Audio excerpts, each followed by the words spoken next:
think winter has become my favorite season here. That's when you get those dramatic views. Brings out all the colors and the gray pops, and I feel like it's kind of like Mecca or the center of the universe. It's not a fluffy place to come. It's not a feel-good, boost your ego. It's just like you get a beating. Yeah, if I could only climb one place for the rest of my life, it would be Yosemite.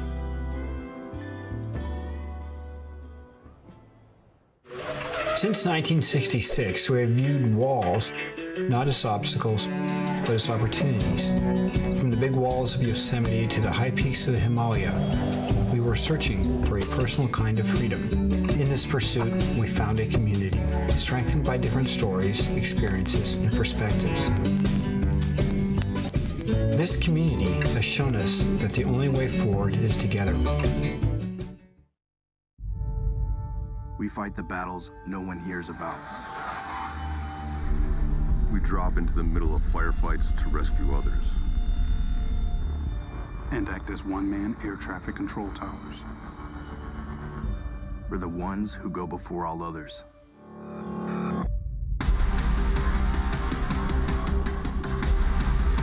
Join the fight.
Welcome to the USA Climbing National Team Trials presented by YETI. We are in Memphis, Tennessee, where the best climbers in the country have gathered to compete for a national team spot after over a year away from competitions. We are at the beautiful High Point Climbing and Fitness here in the birthplace of rock and roll. Following an exciting semifinals round, these athletes are preparing to give it their all. We're back for the men's bouldering finals, and the athletes are currently out there for their preview of the boulders. I'm Megan Martin alongside Alex Johnson. And Alex, this semifinal round was brutal. Not a lot of tops, only one top to get into finals. Exactly, and it was almost enough to make finals with no tops for zones. So that really gives you an idea of how hard these boulders were. So let's take a quick look at who we're gonna see out there tonight. Let's look at our running order. So remember, the person going first is the one who qualified in 6th place, so that'll be Ross Fulkerson, followed by Sean Bailey, Colin Duffy, Ben Hanna, John Brock, and Nathaniel Coleman. Now, AJ, who is your pick to take it all tonight? So we have 2 Olympians in finals tonight and Sean Bailey, who has consistently been on the podium, but I'm gonna have to go with dark horse Ross Fulkerson. Here he is topping boulder number 3 in semifinals, one of maybe 3 to top, and he also had a hand on the finish of boulder number 2, which only saw 1 top the entire round, and I'm excited to see what he can pull out in finals here. What about you? I'm gonna have to go with Nathaniel Coleman. I think it'd be hard not to, as he was the only person to top this boulder. Not only top it, but flash it. He also had 3 tops total.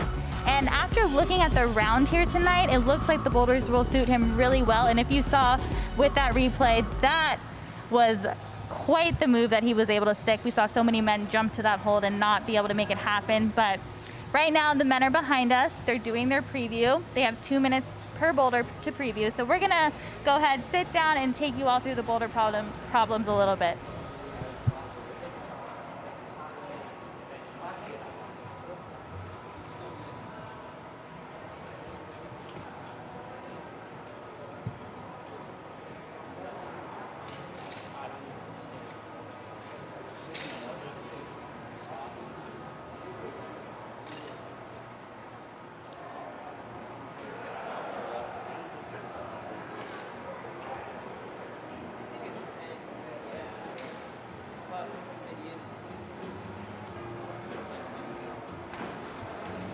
The men taking a look at the number 2 boulder here in the finals.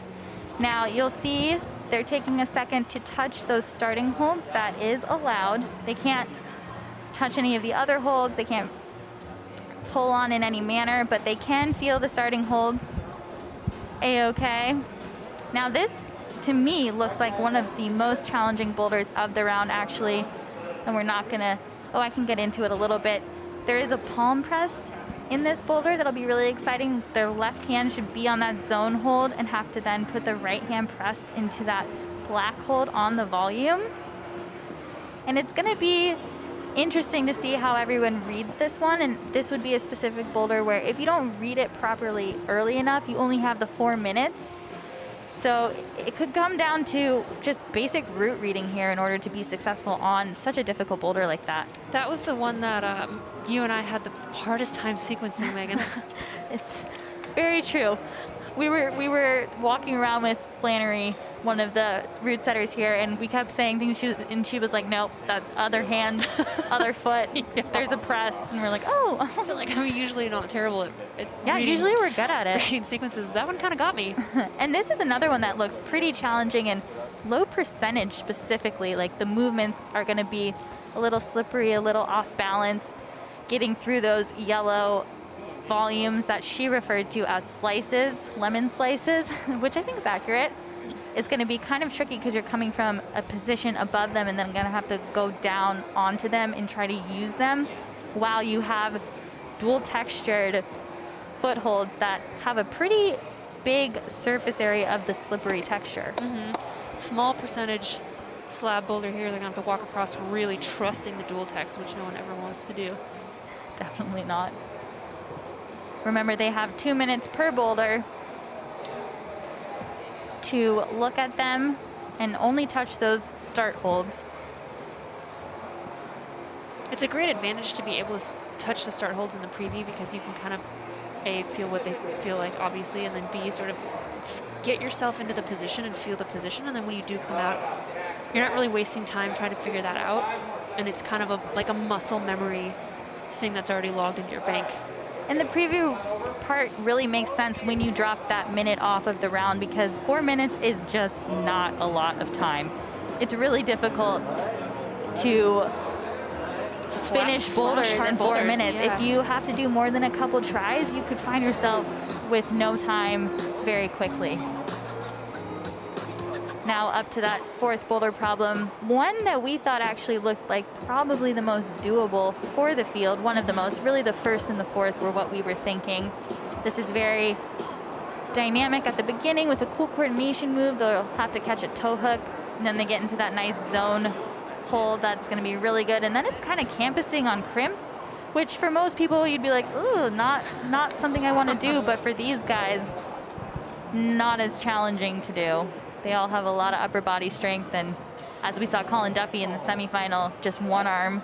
Right. And part of the sequence at the end of this is like a forced campus to the finish, and so we're going to get a taste of that brute strength that these guys have here. And we think that they're likely to do really well on this one.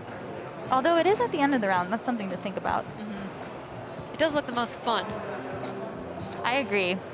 The most showy, Yeah, just raw I mean, power. the setters like to end on a showy boulder. You know, it is a performance still. We've got the live feed going here, and we're trying to make our team selection, but also we want to end on a cool boulder. Exactly, and bringing up that team selection, the athletes here are fighting for a spot on the U.S. bouldering team to then compete in the World Cups, and having those 2 back-to-back World Cups in Salt Lake is something really exciting. And so Colin Duffy and Nathaniel Coleman are already on the team, but that means there's 3 more spots. So there are 3 athletes in here that could possibly make it on the team through this final. Let's take a look at problem 1. So this is a boulder that we both thought looks pretty doable, though it's interesting because the start with those 4 pieces of tape, you have to have an all-point start before you can even move. You have to establish that way. So likely they'll put 2 hands in that top hold and 1 foot in each, and then have to kind of rock over. But what's interesting about it is it's kind of a small box. So a lot of the athletes might feel a little scrunched. Yeah, Flan was saying that it might be harder for some of the taller athletes. As you were saying, it is a bit of a smaller box, and it's a really tenuous and strenuous start position, sort of having your hands and your feet kind of all in the same spot. You really have to, you know, flex everything and tense your muscles and then stand up and get out of it, which is a difficult move as well, to go from like tension to like loose.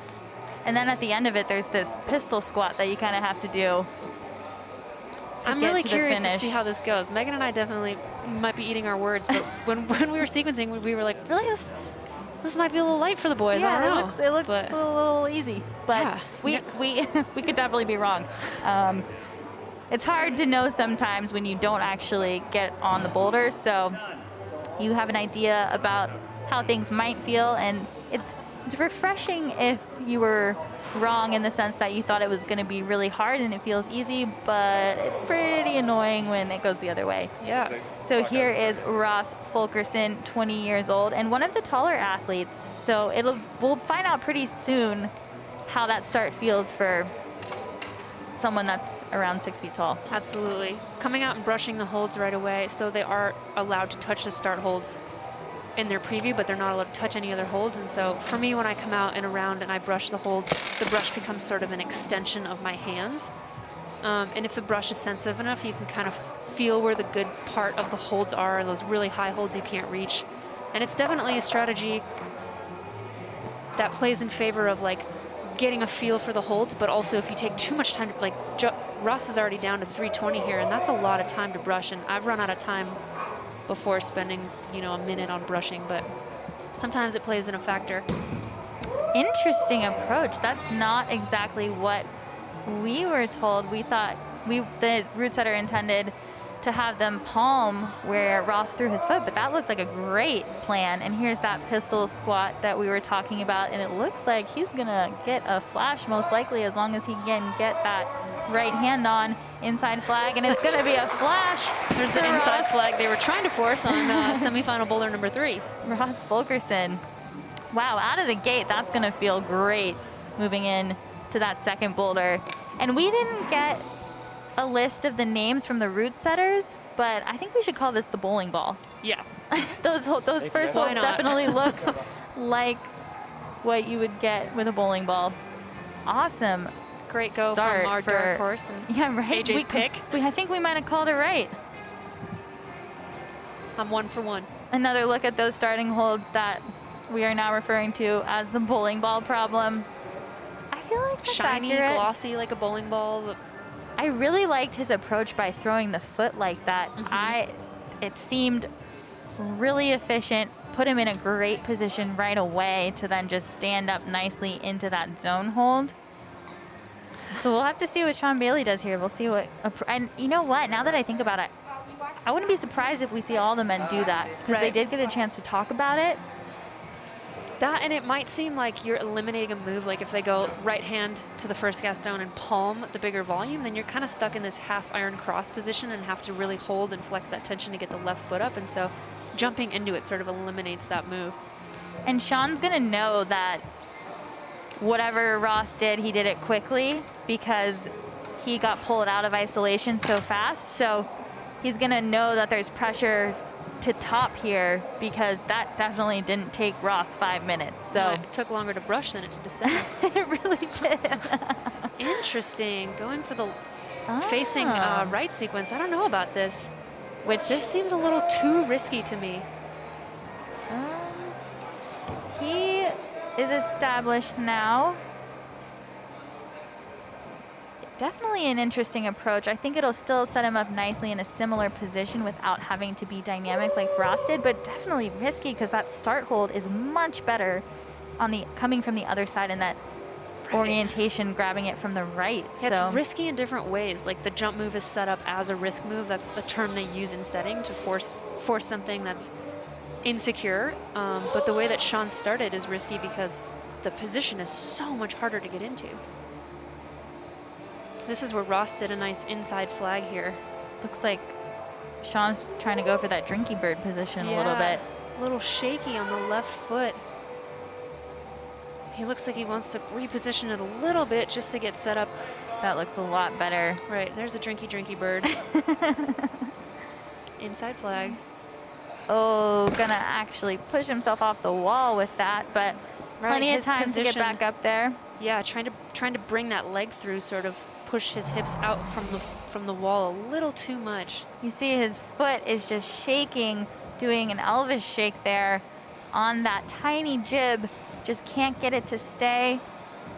This is kind of one of those situations where if your shoes are too soft too, like it could be really hard to be able to rock over confidently. And I'm pretty sure that is a softer shoe, so it might be a little difficult, but I'm sure he can make it happen.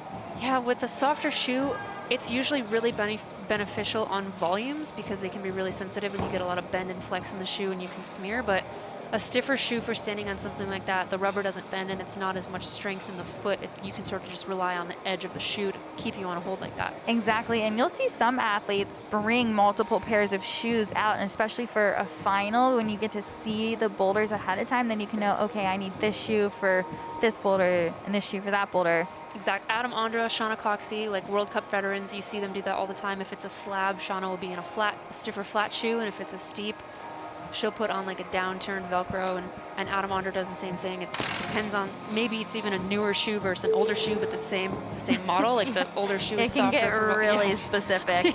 Yeah, totally. Sean, going back to his original beta, he tried that intended beta that the setters were talking about, but quickly decided to go back to what worked the first time.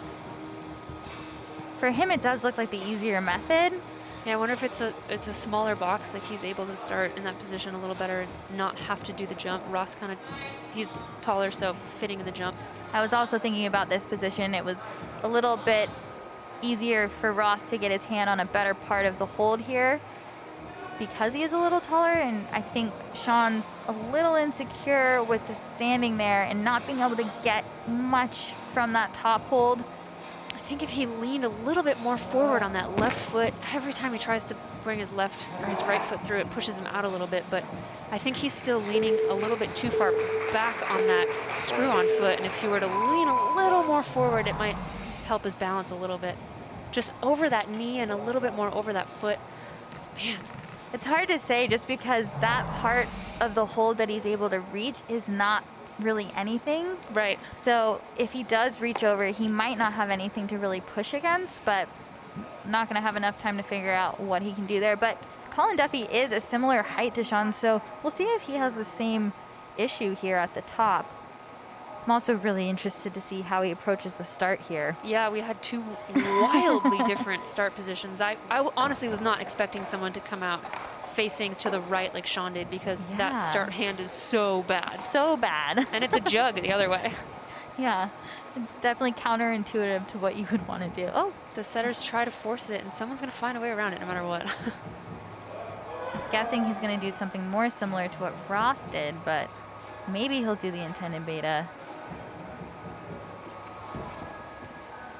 Trying that intended beta method, but didn't quite work. It does look more strenuous that way, kind of barn doory. Yeah, they're losing their right foot, and that momentum really opens them up. And I think they're going to have to press way harder on the left hand, or he's going to have to do the jump. Nice. Nicely done by Colin Duffy. one of our Olympic qualified athletes. Let's see if he can figure out how to rock over enough on this foothold.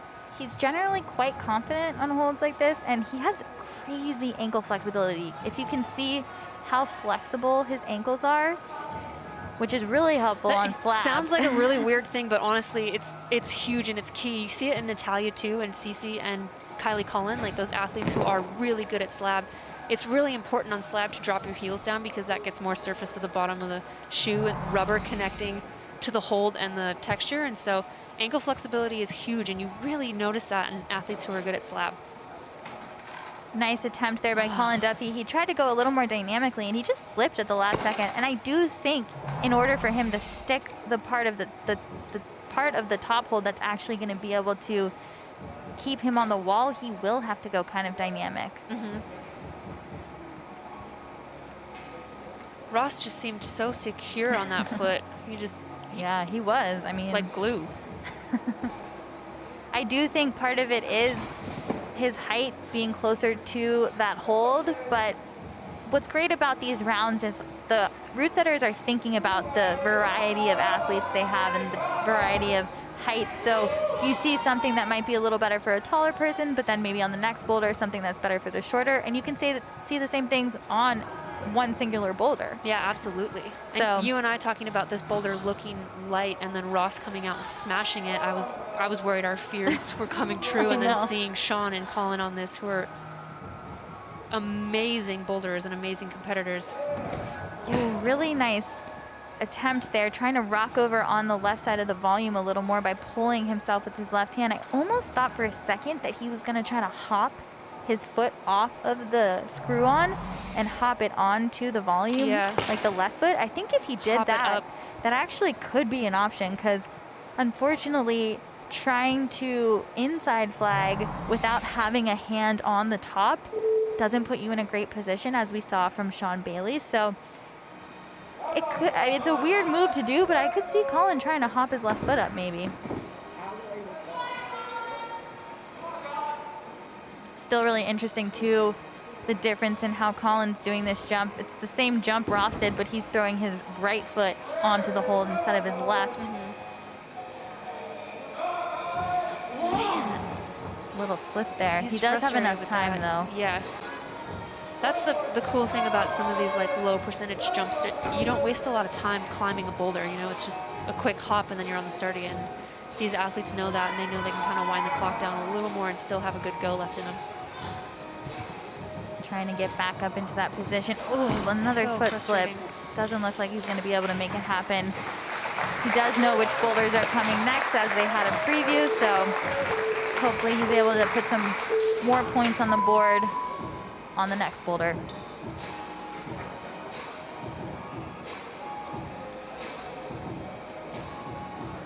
Really interesting results so far, though. I am glad we weren't right and people aren't just flashing it, but it's cool. I'm interested. Very interested. Stoked for my dark horse. Another dark horse of ours. Ben and Colin almost in the same outfit. Colin just walked back past me and Ben came out, and I was like, oh, he must have forgot something. Which one was like, that? wait, nope, that's Ben.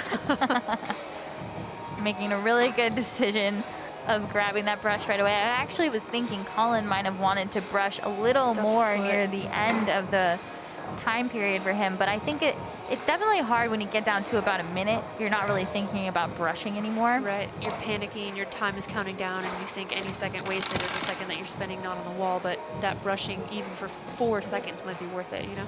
Exactly. And it is so hard just not to go rapid fire on moves like this. You kind of want to, it's like you want to fall somewhere in between. It's like that Goldilocks complex, right? You don't want to do too much, you don't want to do too little, but you only have 4 minutes and you blink and they're gone. So you want everyone to count. You don't want Exactly. Yeah. Going for the intended beta there. Then Hannah. And now this is interesting. He's kind of in between the height of Ross and Sean and Colin. So we'll see if that plays a role up top as well.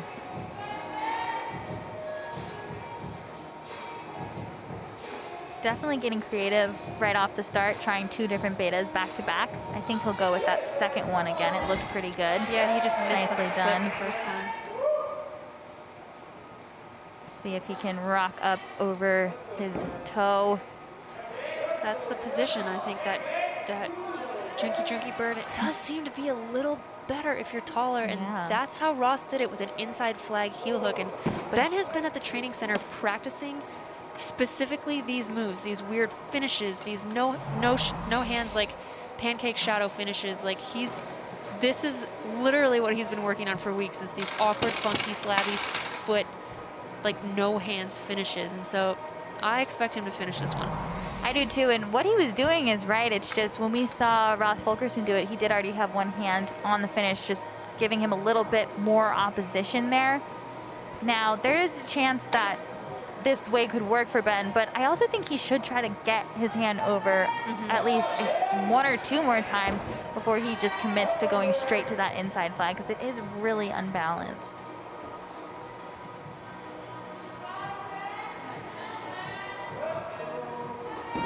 Nice rock over, going straight to that inside flag again. Really shaky there. Ooh, nice little toe hook. Still pushes him off. He definitely has to get over that foot more and lean more towards the finish hold with probably a hand on it before throwing that leg through. He's just doing it a little prematurely, and it's keeping his weight too far to the right. Let's take a look back at what Ross Fulkerson did. So he had one hand on the finish in a really good spot, and then he pulled his right leg in through an inside flag and a heel hook on that volume, giving him the perfect stability to match that finishing hold. So I still think it's possible to maybe do it without that hand first, but it's going to be far more efficient if you can get your hand in that better part on the finish hold. Ooh, right foot here. This is new. This could be. Nope. Come on. I don't know. I think if he had a little more generation into that, he might have been able to. 25 seconds. That's good for at least one more go. He's so close, and this is like one of those boulders where he'll go back into ISO and it might haunt him. Like you have a hold on the finish repeatedly, and you just can't lock that sequence in. You're gonna go back into ISO and think, what if I had finished? What could I have done? I literally touched it. Oh man, that was brilliant.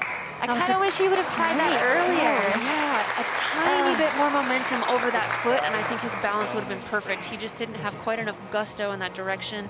It pulled his head up and then started to make him peel back, and he lost it. But that was rad. That was awesome. I'm so glad he tried it that way. And he does have a zone, though it did take him 3 tries to get to the zone. So of the other athletes that have a zone lower than, or more tries than it took them. Now we have John Brock, one of the, or actually the tallest athlete in the competition, 6'2" +4. Now, I think for him, it might be interesting to see how getting on the start will be, because he is so tall, it might feel a little awkward. But it didn't look too bad for Ross.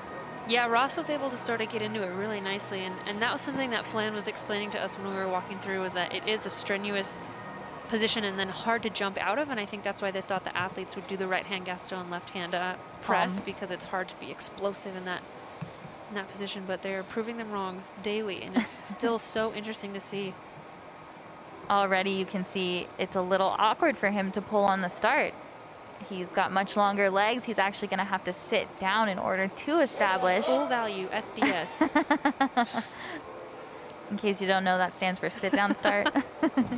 Going for that intended beta with that right hand Gaston into a palm press on the other hold, the other dual textured hold. The other blue hold. I know, right? There's all blue holds. But the other half moon blue dual text hold. He's got to grab that blue grip and then go for the summit. And pick off another 2 blue grips on the way. It is really interesting to watch him start this.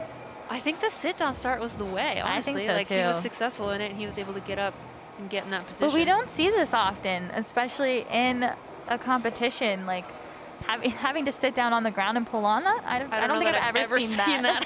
That was awesome. No pad stack either. It's valid. 2 minutes and 18 seconds left. And John is one of the athletes that is really looking for a good finish here to hopefully be eligible to make that U.S. team. He's not already on it, so he needs to do well here in order to be able to compete in the World Cups. And with those 2 back-to-back Salt Lake City World Cups, it's on everybody's mind. So he'll be trying really hard here. Back on the start and doing it a different way again, choosing to go to the left side, kind of like we saw earlier from Sean Bailey, but still somewhat of a different orientation. And moving into that zone, we've seen him take advantage of his reach a little bit. Maybe not so much take advantage, but you know, everybody has a different body type, so you have to figure out what might work for you and your skill set or your stature.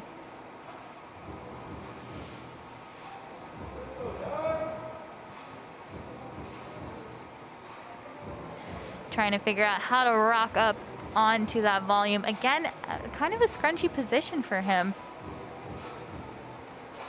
Ooh, little slip there.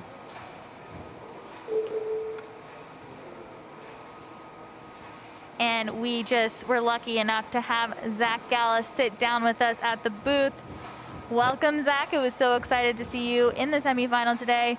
Bummed not to see you out here, but we do know you are recovering from a shoulder injury. Shoulder surgery. I mean, yeah, shoulder. That's hard to say. Shoulder surgery. Shoulder surgery. Say that 5 times fast. Yeah, no, I've been psyched to just be able to come out here and do this competition. I was lucky enough to feel healthy enough to come and compete.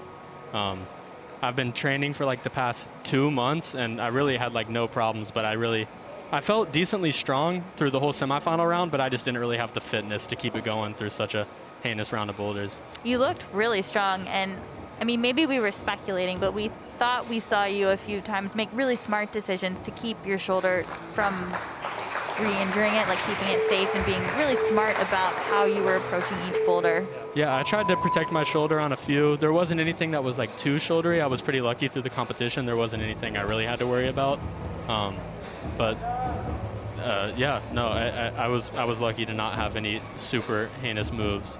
Comp fitness is like a totally different kind of fitness too. Like you can be the strongest you've ever been and rip outside, and you come into a comp and it's 4 minutes on, 4 minutes off, and that's like something that you can only prepare for by doing exactly that in training.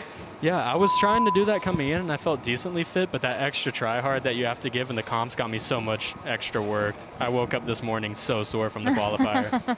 So. I bet. And here is Nathaniel Coleman, one of the Olympic qualified athletes, taking a second to brush the holds before he does his first attempt. Zach, what do you think about problem number 1?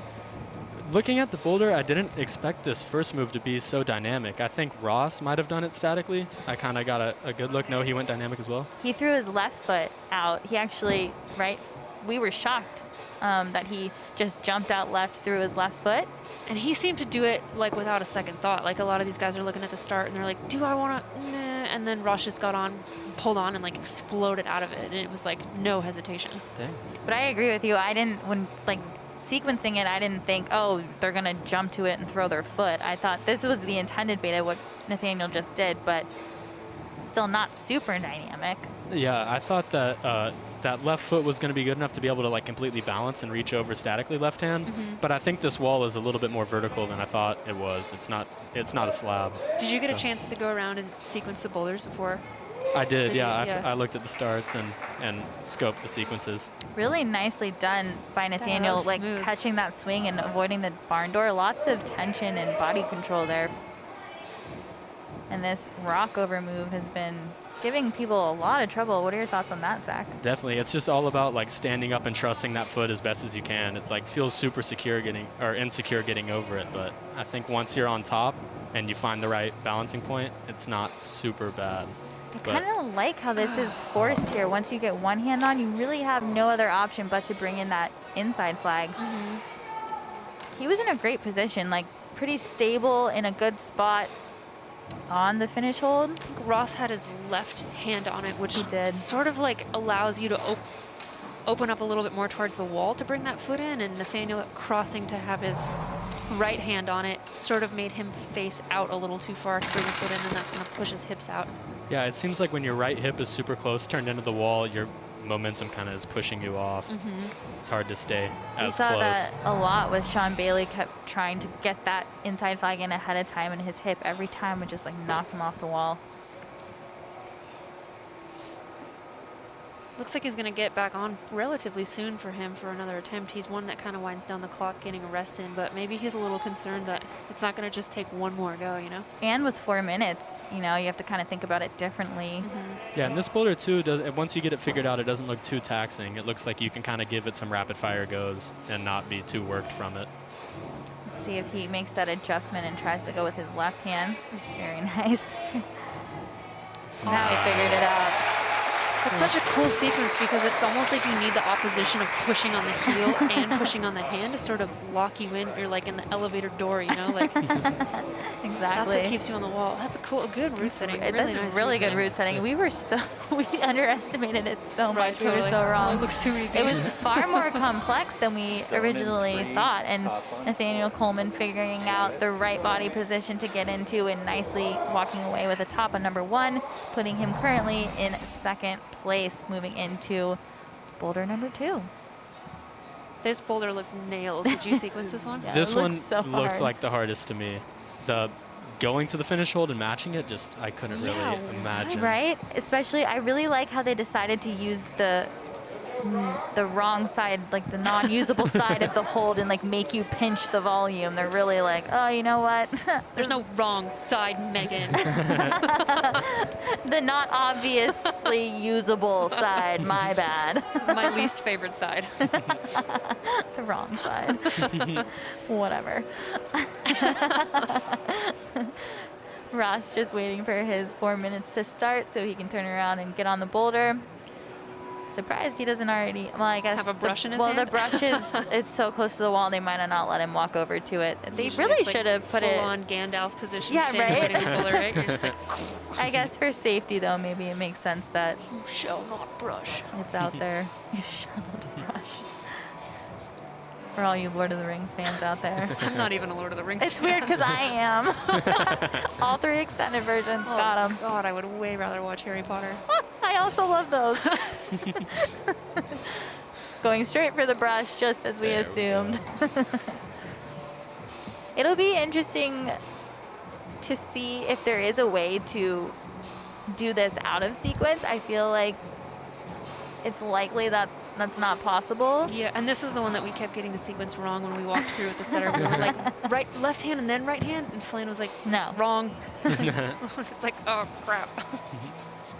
I Yeah, also, it seems straightforward, but it does, but yeah, it's clearly not. And also, Well, I we're wonder off our how game. many times I wonder how many times people will slip catching that palm press. It does look a little scary.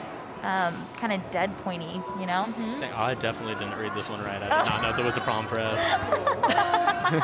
No, I thought it was a foot. I thought it was like Me left hand to the too. zone and then swing the right foot. Which Looks like he doesn't need the palm he press. might end up doing that. Oh, Oh, there awesome. you he go. didn't. He didn't Beautiful. jump into it, but he's still using it, which is awesome. Wow, he is on fire He's tonight. cruising. Yes, and that- Ross this is AJ's Fulkerson, pick. yes. Needs 2 hands on the top. Oh man, this No is way. so crazy how he's crimping the Oh, what are you ball. doing? Oh my God, and the bubbles. Oh, man. Wow. That was exciting stuff there from Ross Fulkerson. I really wish that would have worked. I've never wanted to cheer so much. That was nuts. Here are the current standings after boulder number 1. Ross Fulkerson in first, Nathaniel Coleman second, Sean Bailey third, Colin Duffy fourth, John Brock fifth, Ben Hanna sixth. Only 2 tops so far from Ross Fulkerson and Nathaniel Coleman. And Ross is on number 2, narrowly missing, or narrowly flashing again. That would have been 2 flashes. I That mean, is crazy. That would have been it's sick. insane. I think even if Ross doesn't end up doing this boulder, getting the zone on his first try is going to help him It's out a gonna be lot. big. Because that finish, matching that finish hold looks heinous. I don't know how Totally many agree. athletes are I going to be think- able to do that. I do think if he just put his left foot where his right foot was, though, he'd be in a better position. Literally. Definitely. So, like, I think it's possible he does it on his second try. Yeah. He can make that I know switch. that's not what he wanted to do.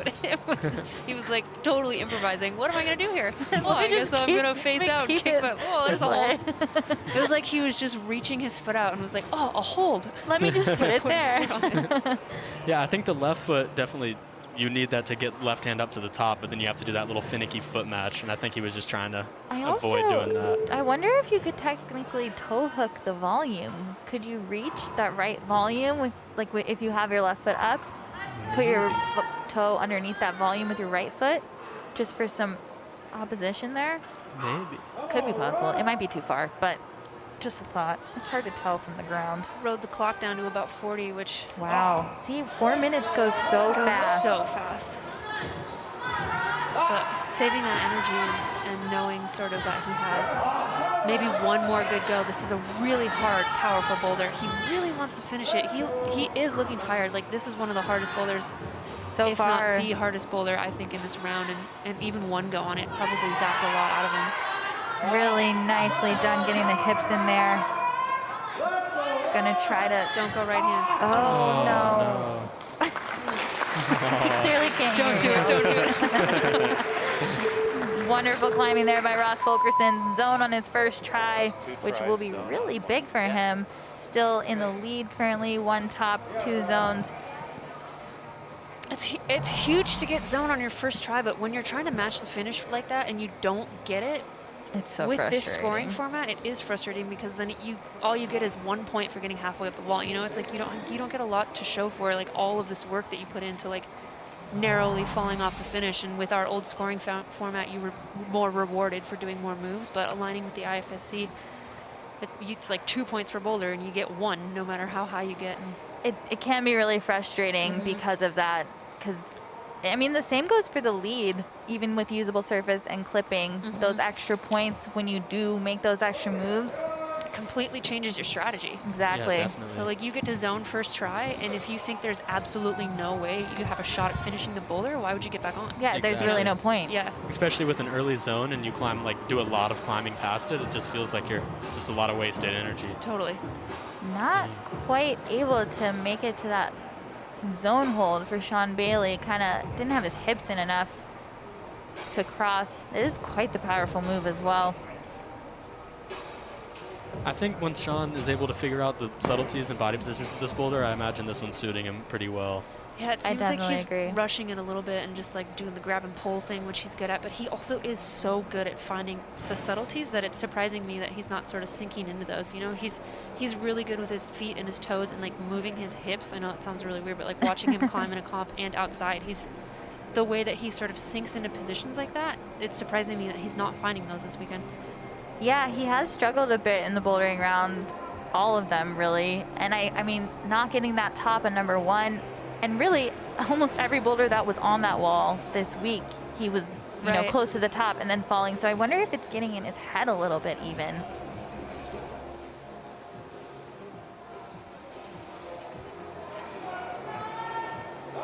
Trying Taking to this- set up better for this move this time. There. Nice. Show. I was actually worried for a second that his right foot might pop. Yeah. Like, I was kind of unsure about that. I mean, I think he could have held the swing, but Looks like a really strenuous press. It's hard to, it seems weird to move your foot out right when you're pushing your body the opposite way. Yeah. It's like, it seems like a place where you'd really want to be pulling with your right hand to get the foot over. That, and do you think that he should drop his left foot in order to like move his entire lower half that way? I know that's a ton of weight on that left crimp, but it also seems like his left foot is kind of keeping him an anchor. Yeah. I think left that back. it would Seems be to do the much better splits, you know? if he dropped his left foot for sure. I think taking the left foot off is going to not allow you to push into the palm at all, though. Your right hand's just going to be floating. So, Yeah. it's, I mean, that was close. yeah, it's Maybe if he strange, can kind of try to more dynamically swing it over. I feel like that's something we would see the women do actually. Right. Gonna run down the clock a little bit, which probably isn't a terrible idea since this boulder is so strenuous. I also wonder if it could be beneficial to try and match that That zone blue hold. crimp? Yeah, I think if you're able to get like a couple fingers on each hand on, you might be able to just swing the foot over. exactly. You'd have a little more Even leverage just like that 3 way. and 1, you know? Yeah. Yeah, which he's good at that kind of stuff. So maybe he can make it happen. I imagine that if you keep the left foot on, it's going to be hard to force yourself to do, but you want to like push as much weight as you can into this palm to move the right foot over. And it's hard to like take the weight off that crimp. Oh, that was Oh, it. wow. Yeah. Yeah. I think that's kind of about flexibility there. You really have to press into the palm and then throw your foot over. He did it nicely, but kind of his hip flexibility holding him back. He kept trying to swing that foot over, and he has to do it dynamically because maybe he's not as flexible in his hips. And he was right on it for a second, but then wasn't able to make it stay. So I think if it hadn't have slid so much, he would have been able to stick it. But this is another call. You know, he had like 30 seconds on the clock, which theoretically is plenty of time to do a boulder, and he called it because he got zone, and there's no point like going to the finish. exactly, With, you know, really good strategy there. yeah. Yeah, these more powerful boulders, it's hard to like use your attempts sparingly because you know you only have like so much energy for the rest of the round. And and being a final, he's already seen the other boulders in this round, so might as well save it. Colin Duffy, brush in hand, ready to go. You really shall not pass. You definitely could have got around Ross. Taking a moment to brush off all that shoe rubber on that yellow hold specifically. Man, it's getting worked. Just winding back and forth on that left foot, trying to throw that right foot out. Yeah, I get those start holds a little bit more. I put my sweaty hands on those earlier, so. Oh man, so did I. I did too. Total unethical party foul here. Yeah, I couldn't help myself. Don't touch your boulder with your greasy snot paws. I did it. Oh, I'm sorry. I think he might have to, keeping the foot. Both Sean and Colin narrowly coming off with that right foot. His shoes unbuckled. He's been having some issues. Nice. Nice. Don't worry, he's fine. There's Nice the Yeti fix move of the there. day. Right. Into that finish hold, trying to really figure out. strong. Ooh, a wrap. Oh, I didn't even interesting. think about that. The sequence is intended to be a pinch, but that hold is so bad. I don't know. Nope. Oh. Okay, so the top tape is actually, it's not the volume, it's pointed straight at the hold, and so he's gonna have to have at least one finger on the yellow hold to get the top, and you saw him come in to pinch the blue hold. So a lot of times this weekend, like you see them grab the, he got the shoe adjust here. This was cool. A lot of times this weekend, the tape will be just on the volume, and so you grab a crimp on top of the volume and you just kind of smack the volume, and that's the finish. But the finish hold here is precisely the yellow hold, so you need 2 hands on that. And so he came in to match the finish and put his thumb on it, and that's a good strategy. Which would 'cause have counted. You're double yeah. pinching, you know? You know, people talk about how young Colin is all the time, but honestly, his way of gaining experience is kind of sped up. Like, even though he's so young, he's gained a lot of experience and makes a lot of smart decisions that you wouldn't even know he's 17. Yeah, he's just like that's a seasoned World Cup competitor kind of move that he just tried to pull. Yeah, he's been competing for such a long time. He really does have the experience, even though he's so young.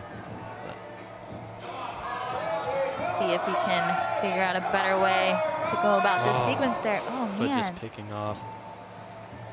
I feel like it's so hard to watch people's feet just pick. I know it's annoying when it happens to you, but there's something about watching someone have to deal with that. It kind of drives me crazy. Yeah, it's such a bummer. I'm like, it's like you didn't even get a full try. Taking a longer rest than he did previously. You see his foot just kind of slip here as he's ready to get into that top hold. Just at the last minute, he's trying to turn into it a little more, and it just kind of picked off there. It's really important to stay so present in every movement that you make. Losing tension a little bit here on the start. This is his 3rd attempt, I think, so he's probably powering down a little bit. This is a hard boulder. Such a hard barn door that he held there. And also like 3 fingers on only, of course. The drag. He's good at that. It's like really good at it. going back to that wrap method. Ooh, nice squeeze there. See if he can hold attention. Oh, that is very questionable. That'll have to be. Oh, they're gonna give it to him. I think they are. He's like, man, I almost don't believe it. We might have to go back too. We're gonna need a replay on the field.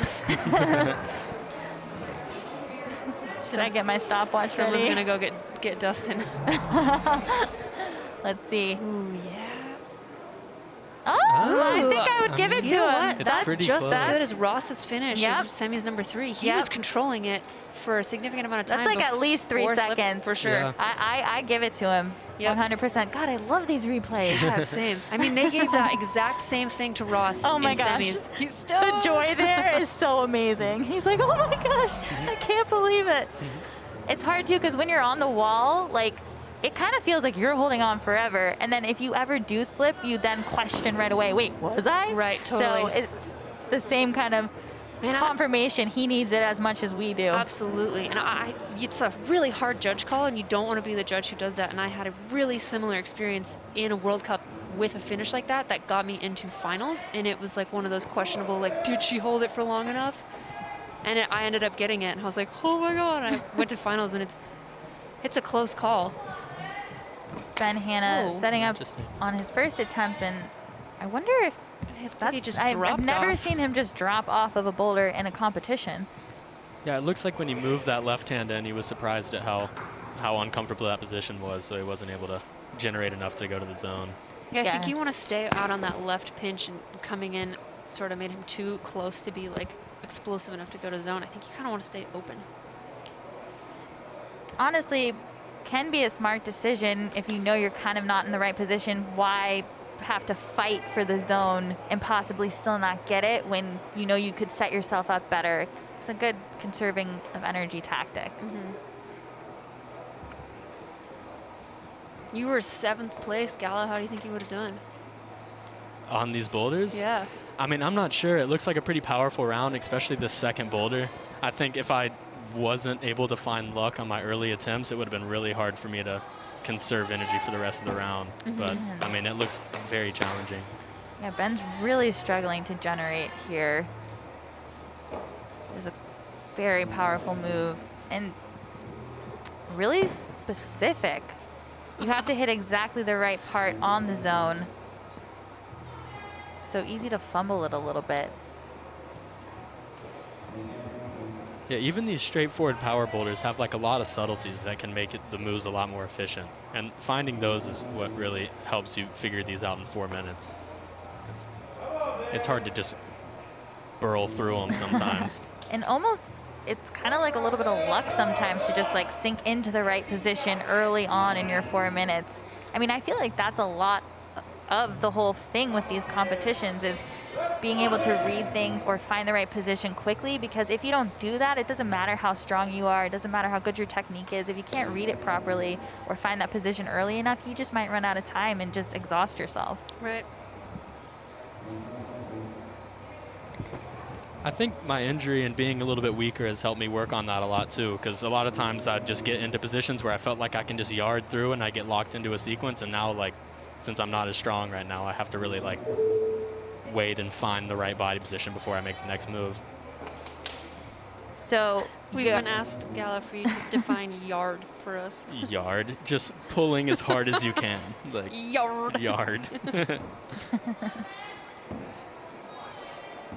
I think anytime I've taken like a significant break or time off, coming back weaker has always improved my footwork and my nice technique. data there, pausing on the volume. That's big for him getting the zone. Yeah, he definitely needed to get it since the other men have gotten it much quicker. Could have put him fully out of a podium spot without getting that zone. Just needs to swing that foot over. Really forcing the men to use some flexibility here. Sounds a little bit like our no cheering ban has been lifted, but this is the finals of men's bouldering, man. It's hard. It's hard not. Also the last event of the competition. Totally. Everyone's going home after this. So Ben Hanna will walk away with a zone from problem number 2. Currently in 5th place, but without a zone, he would have been kind of knocked out of the running. turns out that Colin did not get the top, so they're bringing him back out for a 2-minute technical. He'll have 2 minutes to attempt the boulder again.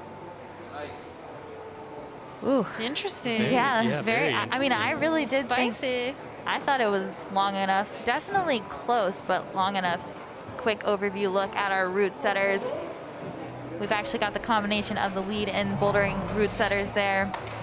Here's another look at that finish. 1, 2, 3. I'm sorry, that seems, I mean. Yeah, like his hips are coming out. Those are slow-mo though. Like, I guess we need to have a faster, maybe we can see a faster look at yeah, it. in real time it looks like he's holding it with his upper body, but his hips are slowly coming out. You know? Yeah. And then that's not control. I mean, he knows exactly what he needs to do. He can correct this as long as he has enough energy to do so. Right. Which, I mean, he does train really hard. He's hungry. He's likely to have enough energy to make this happen. And as we're seeing him get one hand on the finish, let's see if he can hold this finish for enough time. Easy that time. Easy money.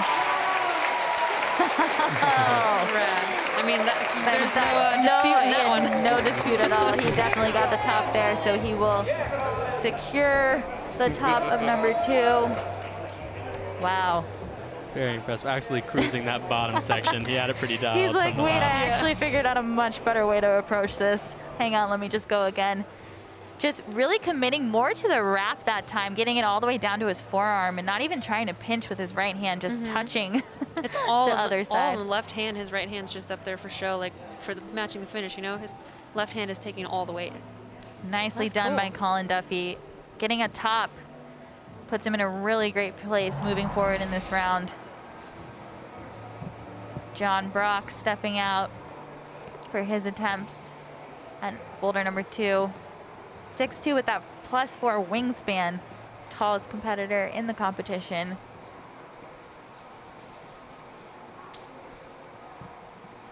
For how tall John is, I'm very impressed by how strong his fingers are.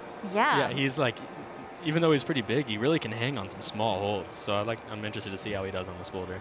Yeah, I do wonder about how he's going to fit in the box as well. The press. Yeah, getting it'll that be foot over interesting. could be challenging. I almost feel like for him it might be better not to use the press and just try to bring the foot over and go straight to that yellow side pull, undercling. I could definitely see that working for him. And he is pretty flexible. He's one of the more flexible men in the field, I believe. I feel like Nathaniel works on it a lot as well. Right. That's definitely something that you have to pay attention to as a taller athlete. Like when I was doing the circuit in 2019, try to qualify or whatever, I was stretching a lot more than I've ever stretched before. It was like coming back a little older and knowing I was a little taller. Like flexibility and mobility had held me back in the past on the World Cup circuit, and it was something I paid a lot of attention to this time around. Helped a lot. I've lost all of it since then. But You mean you're not stretching every day anymore? Just 15 minutes a day. that's it. I feel like that's what like Bowflex says, how much you have to work out. Well, 15 minutes a day. Well, you got a no, six-pack. you got to work out more than that. But if you stretch like 15 minutes every morning, hey, I got my left leg split back that way. So Just 15 minutes a day. interesting the way that John did go about this. He kind of did what we thought. I mean, I didn't think he would choose to use that press hold for a foot. He was bringing it up to that black hold versus keeping it down low. But he was still trying to go straight to the yellow undercling, which will probably be better suited for him. All the athletes here this weekend are vying for a spot on the U.S. national team. This is not a national championship event. Our nationals are in November. This is the USA Climbing National Team Trials, so there's no, this isn't we don't crown a champion. This is only to select the team, and Nathaniel and Colin tonight are our Olympians, and so they're already on the team, and so we are taking the top 3 ranked athletes, not including Nathaniel and Colin, regardless of how they place, and that will make up our U.S. team to go overseas and compete in World Cups. And we have 2 local World Cups in Salt Lake in May, the 22nd, and then the following week in the 28th. If you guys want to come see some sick Olympic level climbing, come check out the World Cups in Salt Lake. There's no longer World Cup in Vail. It's all Salt Lake. And then if you come, be sure to show your support for your favorite athletes. There's USA Climbing and US Team merch on the website. And in addition to that, in Tokyo, they're not allowing spectators, so this will be your only chance to see not only the Olympic qualified athletes that the US has, but we're really hoping that some of those other Olympic qualified athletes are able to get over here to compete as well. So you can see a little bit of what you would see at the Olympics in Salt Lake. Exactly. Yanya's coming, I asked her. Yeah, 100%. He's got only 30 seconds left and still taking his time. Again, this kind of goes back to that whole idea of, is it really worth it? You don't have a lot of time left. You already have the zone. You don't gain anything unless you 100% know you can get to the top. So is there really a point to keep trying? Probably not. And I mean, that's the decision he's making right now, is to rest for those next two boulders, because unless you are so sure, or like, you know, 85% sure that you're going to get to the top, you got to save that energy. And there's like, you know, points per hold, like one more hold, or like with our old scoring format sort of encourage you to fight for the top. But this scoring format creates a really interesting strategy for sure. It doesn't encourage like that one last go mentality that we've sort of grown up with for the last 20 years. Like, put on it, one more go, you know, and it's like, why? I feel like you only see that in the fourth boulder. When they know that they get to lay down, take their shoes off. They can rest after that. They have to lay it all out there on the fourth boulder. But until then, there's tops to be had, and you got to save your energy for them. Nathaniel quickly hopping on to men's boulder number 2. I also do think this undercling move for the taller athletes is a little more in your chest, making a little harder to go. Yeah, for sure. The longer your arms are. Ooh, wow, that could be the Yeti move of the day. That is a great save. Ugh, my shoulder hurt just watching that. I know, dude. I've been like grabbing mine and pinching mine. Like Gala's sitting here with an actual injured shoulder, and I've been like, man, my shoulder hurts. Interesting, pressing it out. Now he'll just need to get that left foot up by his hand for some opposition to then get a match. Are we gonna see a flash here? This is insane. Oh no. Now it's funny because from that overhead angle, it almost looks like he's in a slab, but this wall is very overhanging. You really can't even tell. Ooh, man, that slip there. Helicopter scorpion. Just a little slip of the heel there. Nice beta though, trying to get that heel hook underneath. But oof, good thing he has strong shoulders, because that could have been bad. That was like one of the gnarliest moves of the whole event. How does your shoulder feel watching that? I don't know. Watching him try to grab the finish right hand, definitely that would hurt my shoulder a little more. You can get a nice clear look at what this overhanging angle looks like. So from that overhead view, it almost does look like it's not as kicked back as it is. So you can kind of see why matching in that position on the top hold was a little more difficult, because he is on quite an overhang pressed between those two volumes. I wonder if he will try to go more like Colin did to the right and like wrap with the left hand. I don't know about the press unless he can get his left foot onto the zone crimp. I think the angle of the volume with the steepness of the wall is not. I don't know it's that too you can steep. get it. Yeah, I don't think it's gonna push your hips out so aggressively. Or his foot will just slip like that. The angle of the volume's pretty shallow. It's like a super strenuous position trying to match like that. I would be surprised if he didn't try to go left hand on this next go.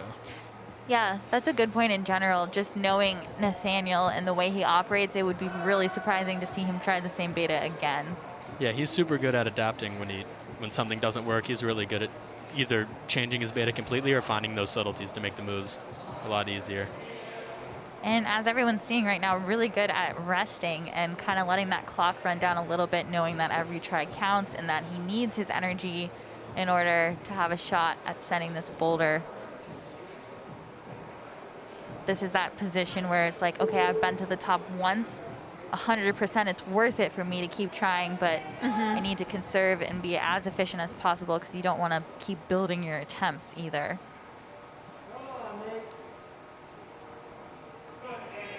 See if he can be a little more efficient getting into that press. No foot worked slip. a lot better that time. Oof, thank goodness. So painful to watch the first time. Latch. Yep. You can really see his flexibility there. Not so difficult for him to get to that foothold.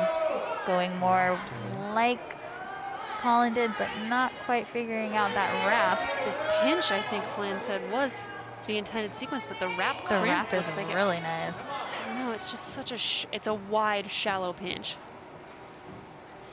Man. And still, like, from this angle, you feel like you can't see how kicked back it is. Oh, no. Not going to make it happen.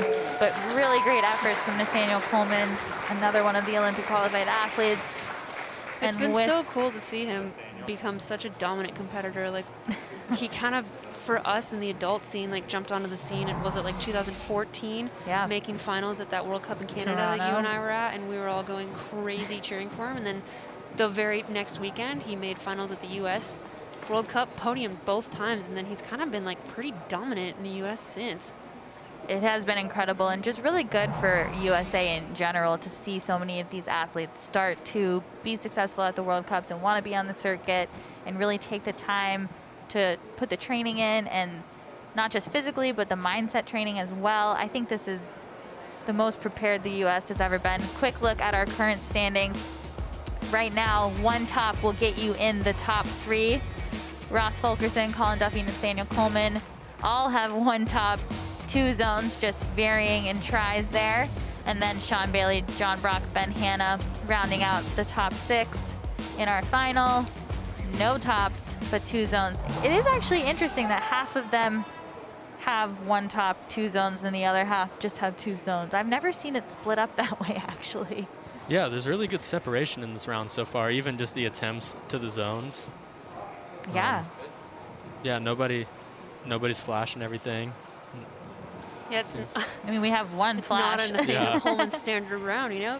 He Yeah. wants the perfect round. He wants to come out and flash every boulder, but he also wants to be prepared for World Cups. So that's what's happening. Yeah, even last year, I think I remember him making a post that said, this was cool, it was super fun, and we like flashing boulders, but we want to be prepared for World Cups. And the setters were like, all right, cool.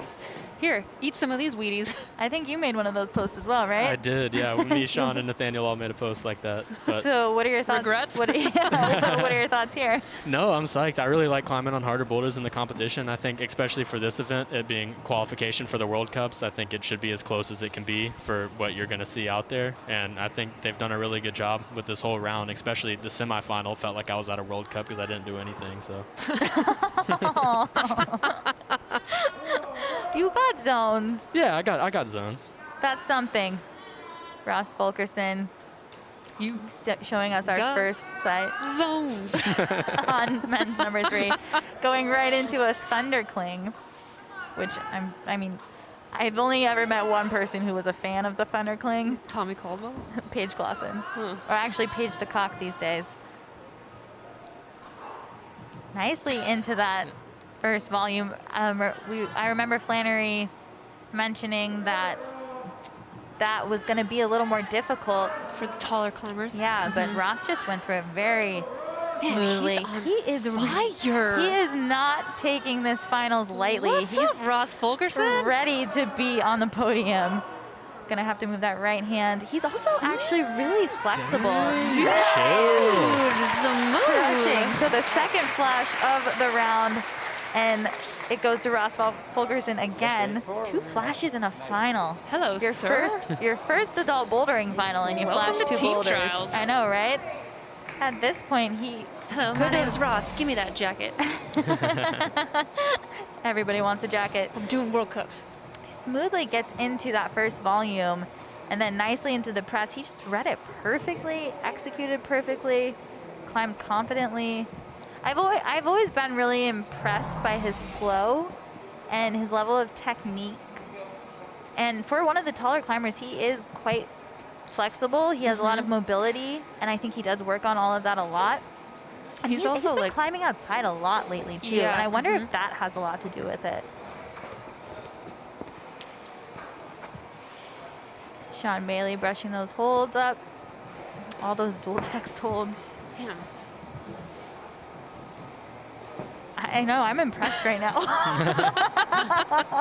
I'm just replaying that. So I'm just, That was crazy. replaying that in my head. And what's interesting too is, like, I don't know about you, Zach, but when Alex and I were sequencing the boulders, we were thinking that the fourth boulder looked like one of the ones that could be done by almost every one of the men, because it's kind of in that wheelhouse of raw power, some campusing on crimps, you know? It's kind of like straightforward. Yeah, I agree. I thought that this slab right here was hard for me to tell. It looked like it could really go either way. It looked like it might be an easy boulder that you need to top, and it also looked like it wouldn't have very many tops. It was hard for me to read with all those dual text holds. Yeah. But yeah, the fourth boulder looks like if the boys still have some energy left, they'll be able to tug on those crimps and make it happen.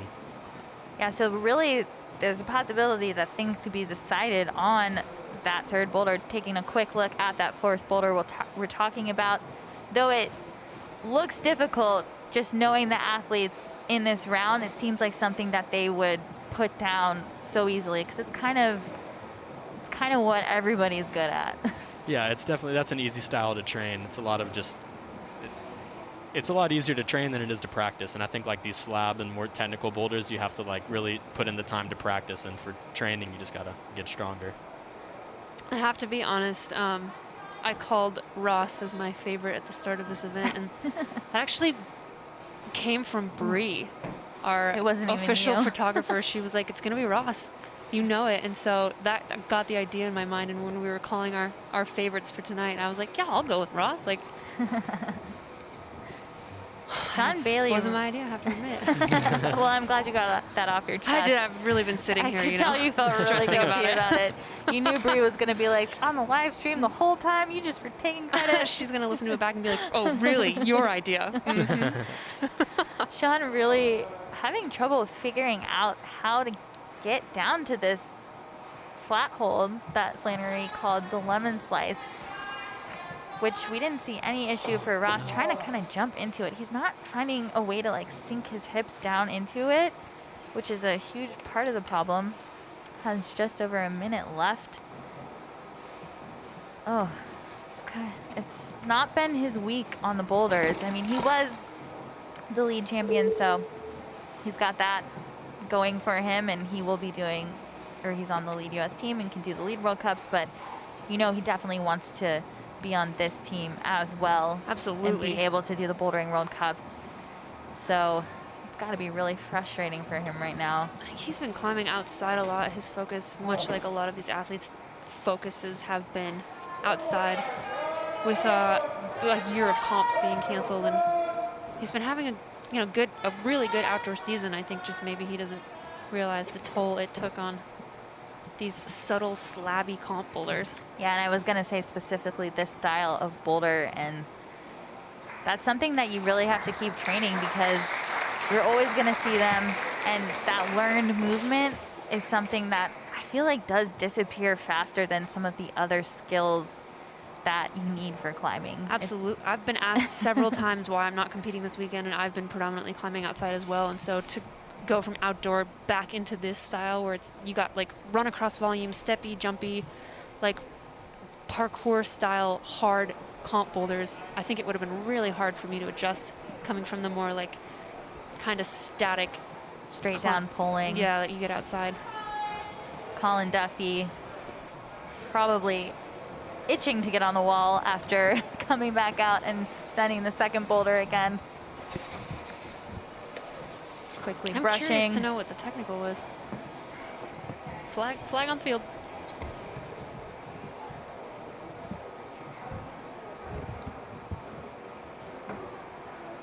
Nice clean start from Colin Duffy.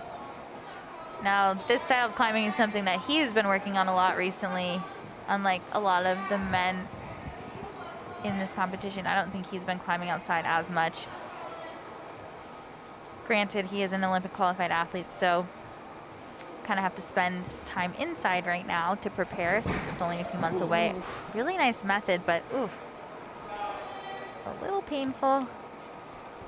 Yeah, that high right foot made it look easy to match the yellow hold, but getting out of that position is going to be a little tough. I think he's going to be better off if he just keeps the foot low and rocks over. Yeah, it's a little too aggressive of a swing. It looked like he almost was able to hold it, though, with the wrap. If he gets the wrap right, he could hold it. It's just he could also take off half of his forearm with skin. But Sure. whatever works to get through a boulder, right? He's going to go for it again. Nicely done. Really good fix there. He always does have a unique approach to boulder problems. I think having been on the shorter side, and 5'6" for Colin is tall because he was really small as a youth climber, and so he was constantly having to get creative with his climbing at such an early age, and you've really seen it translate well into him coming into his adult climbing career. It's like this extra skill set that just by happenstance he was able to work on for the last 10 years. Yeah, really being able to think like critically and creatively for his body, like his height and his body size. And starting at such a young age, right? So it's like second nature to him now, just at the ripe young age of 17. Minute 40 left. Plenty of time to get this boulder done. Already seen a top here by Ross Fulkerson, who is definitely the front runner right now, currently in first place and looking to earn a spot on the national team for bouldering. Both Nathaniel Coleman and Colin Duffy already qualified Olympic athletes, so they don't need to place on the podium here. But obviously they want to be on the podium. But a little less pressure for these two because they are qualified for the Olympics and by that also qualified for all of the World Cups. So this is more of a training competition for them. We're to look at kind of where they're at in terms of their Olympic preparation. That's really nice how he does that. I'd actually at some point love to see a slow-mo of that. I feel like when he drops his foot, he just flips his left hand into the wrap a little more. This is where Ross, Colin was able to fit into that position. I was going to say this is where Ross had to move his right foot to finish, but Another top for Colin Duffy. Really nice adjustment there. Yeah, like you were saying, Alex, Ross was able to just bump that right hand up and then bring his foot up. But for Colin, it kind of made more sense being a little shorter to just go ahead and bring that left foot up. Nice little replay of Colin sticking that cool drop down move that he made dynamically and then getting his left foot up onto that volume, making him in a great position to put two hands on the top and walk away with his second top of the night. Still in second place though, because Ross Fulkerson only has 3 attempts for zones and 2 attempts for tops. So Ross is on fire. Yeah, Ross has been making really good work of his first goes. It's very impressive. And it is interesting. I think there's something to be said about that. There are some athletes that are much better flashers and some athletes that are much better projectors, right? Mm-hmm. We see it all the time. Absolutely. We see it all the time. What's that phrase that Killian Fisher, I feel like he always said it. He said it all the time. It was like, World Cups are to find the greatest flasher. Like it's not the greatest climber, the greatest flasher. And I'll never forget that. True. Yeah. I mean, it makes a lot of sense. It is a different skill set and one that's necessary to have to be successful in these competitions. Ben Hanna working his way into the Thunder Clings. I remember when this was a new move. Yeah. It's like about 3 or 4 years ago. Now it's like you were like, what? See it all the time. Been going for that high right foot like Colin as well. See if he cuts feet on this drop down. I was wondering if anyone was going to try to use that foothold because when I was looking at the boulder, it does have a little bite on it. Mm-hmm. Oh, coming back into the thumb, move the foot. Ooh, get it on top. Oh. It's really all you can say at that point. It does kind of look like that high foot might be the better way of doing it for Ben, just because he looked so strained trying to drop down without that foot. Do you remember how Ross did it? He did it that way, but I think the drop down wasn't so bad for him. Like, Ben looks kind of extended in his right leg to try to drop down like that, and I don't think it was the same for Ross. So it seems like maybe that high foot could be better. Like, or if he could get his left foot over more, his right foot over more on that start hold. Yeah, or the top of the red. Or maybe. switch feet here. Oh. Let's take a quick look back at how Ross Fulkerson did it, see if my memory was right. Yeah, he kind of just kept his foot low and was able to wrap a little bit. Like a little toe scum riding up the start of that red fin. Yeah, I think people are getting sucked into the thumb press and they don't want to lose it before they go down to yellow. But I think you have to get your left hand on and then slowly move off of that thumb to get the weight over the left foot. Yeah, it's kind of tricking them into thinking that that's the better position to be in. But sometimes you got to let go. You got to let go to be successful sometimes. Let it go. Let it go. That's my go-to karaoke song. My best friend's a 3-year-old.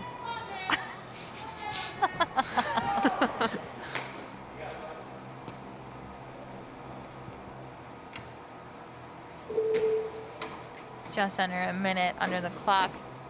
Under the clock, on the clock. Under the clock. Plenty of time to get at least to the zone, if not the top. For sure. I'm surprised that he's getting stuck in this sequence here. Very nice. Oh no. 37 seconds, bro. We're Get just back as on. shocked as he is. Come on, man. Just needs to figure out how to hold that swing a little bit better. Yeah, that totally, coming back. What? Oh man. It totally looked like it was gonna work. Not gonna happen there for Ben Hanna, so no zone on this boulder. Definitely not the best spot for him currently. But there is one more boulder that he's gonna be able to get on.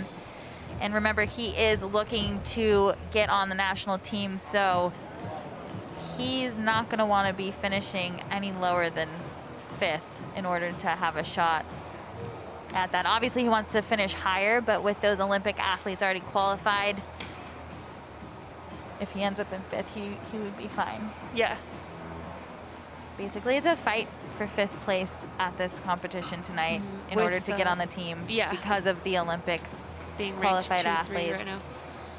And they're ranked 2-3 currently. And I a don't think they bummer can really go down. Whoever ends up in 6th, it's basically like, we're gonna, it's all the finalists except 6. Yeah, heartbreaker. It's a little bit of a heartbreaker, but they really got to fight for it here. One of the coveted spots. There's still boulders to be climbed. Oh yeah. So it's still possible.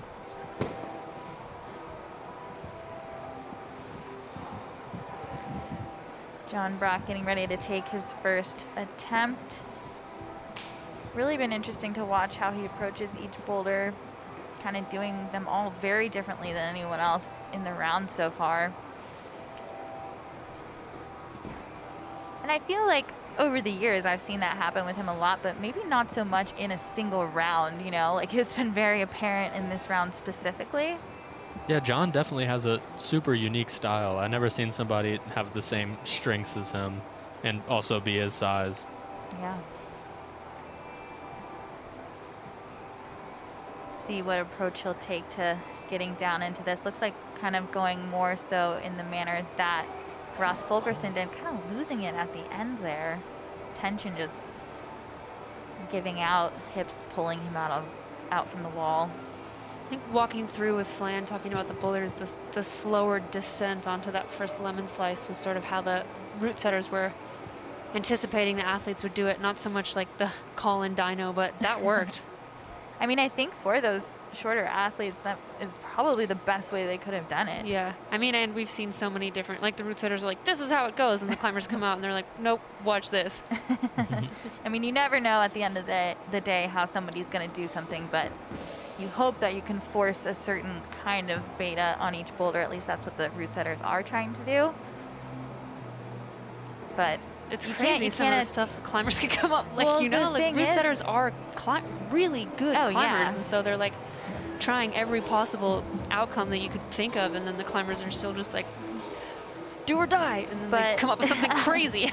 The route setters also work for like 2 weeks.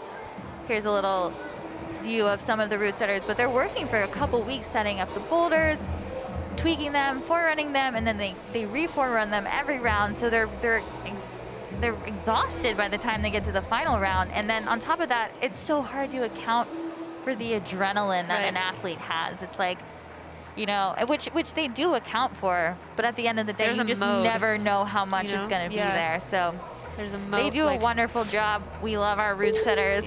I'm going to make a sticker.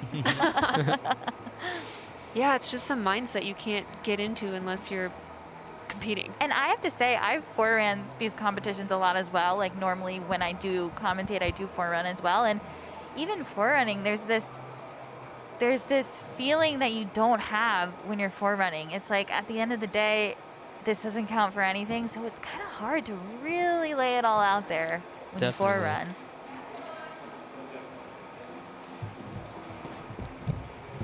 John nicely into the zone this time. Figured out a better way to rock over, kept the tension a little bit better. Most likely he will go ahead and bump to the top the way we saw Ross Fulkerson do it, just because with those long legs, it would be really hard to bring that left foot up first. Buzzer Looks like beater. he's gonna do it just in time. Another top for John Brock. Or sorry, the first top for John Brock. My bad. But now he is in a great position. All the zones, one top, moving him up into third. Currently bumping Nathaniel Coleman down to fourth, but he has yet to get on that third boulder problem.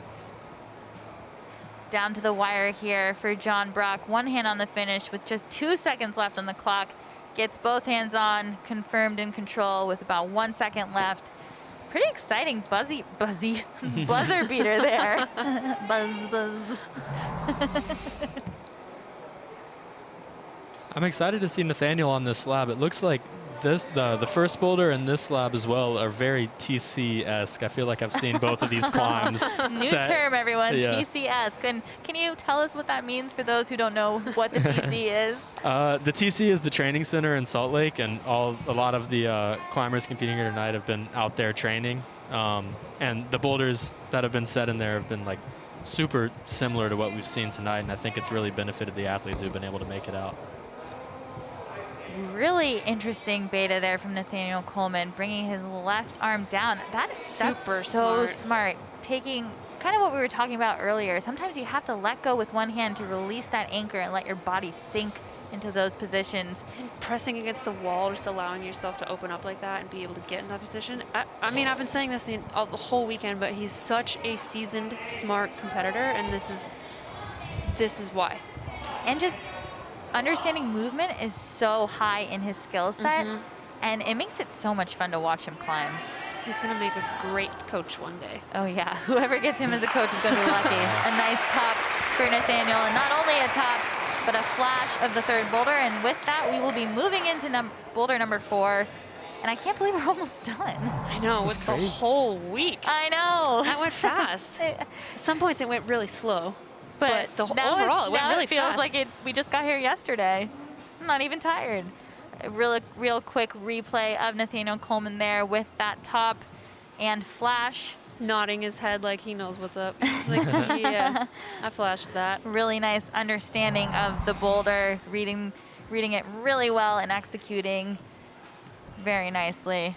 It almost feels like he can see himself in third person while he climbs. Like, Right? Is Is he going back in time? It's Do like we an not know? out-of-body experience. Yeah. He's floating. He's over here doing time travel.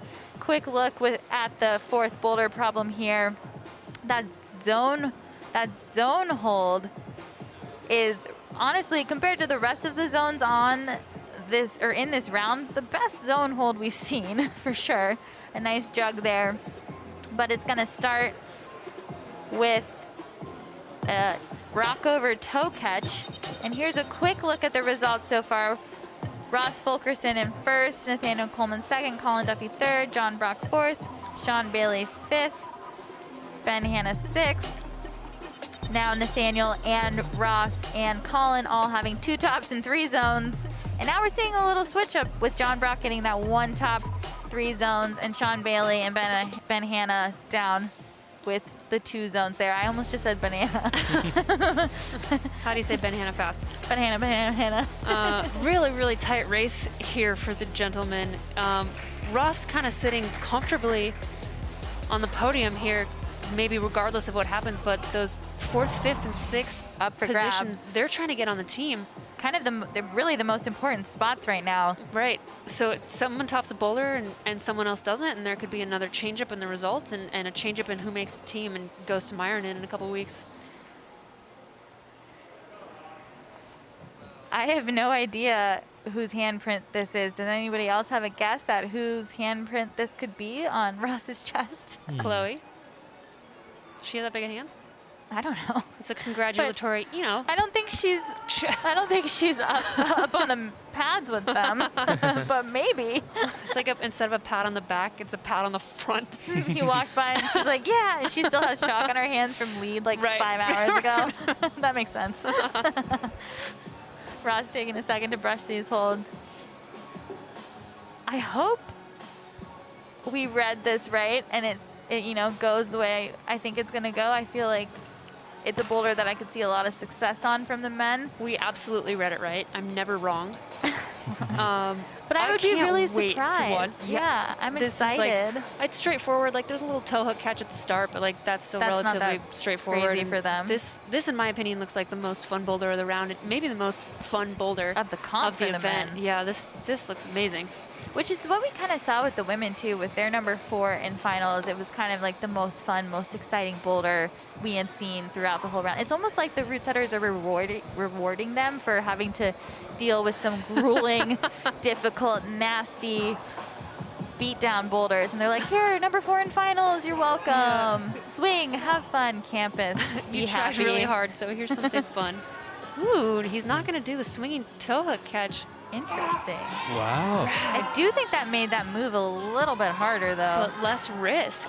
Definitely less risk. And we can hear him growling from the commentator table here. I don't know if you guys can hear that online, but Ross wants it. He is fighting for it. I was going to say, clearly he wants to win first place, and he's not going to settle for anything but another flash. Let's see if he can make it happen. And I hope everyone saw the jib on the other side of this top. Come on, dude. Needs to figure out how to get into it. Oh, gosh, that shoulder power.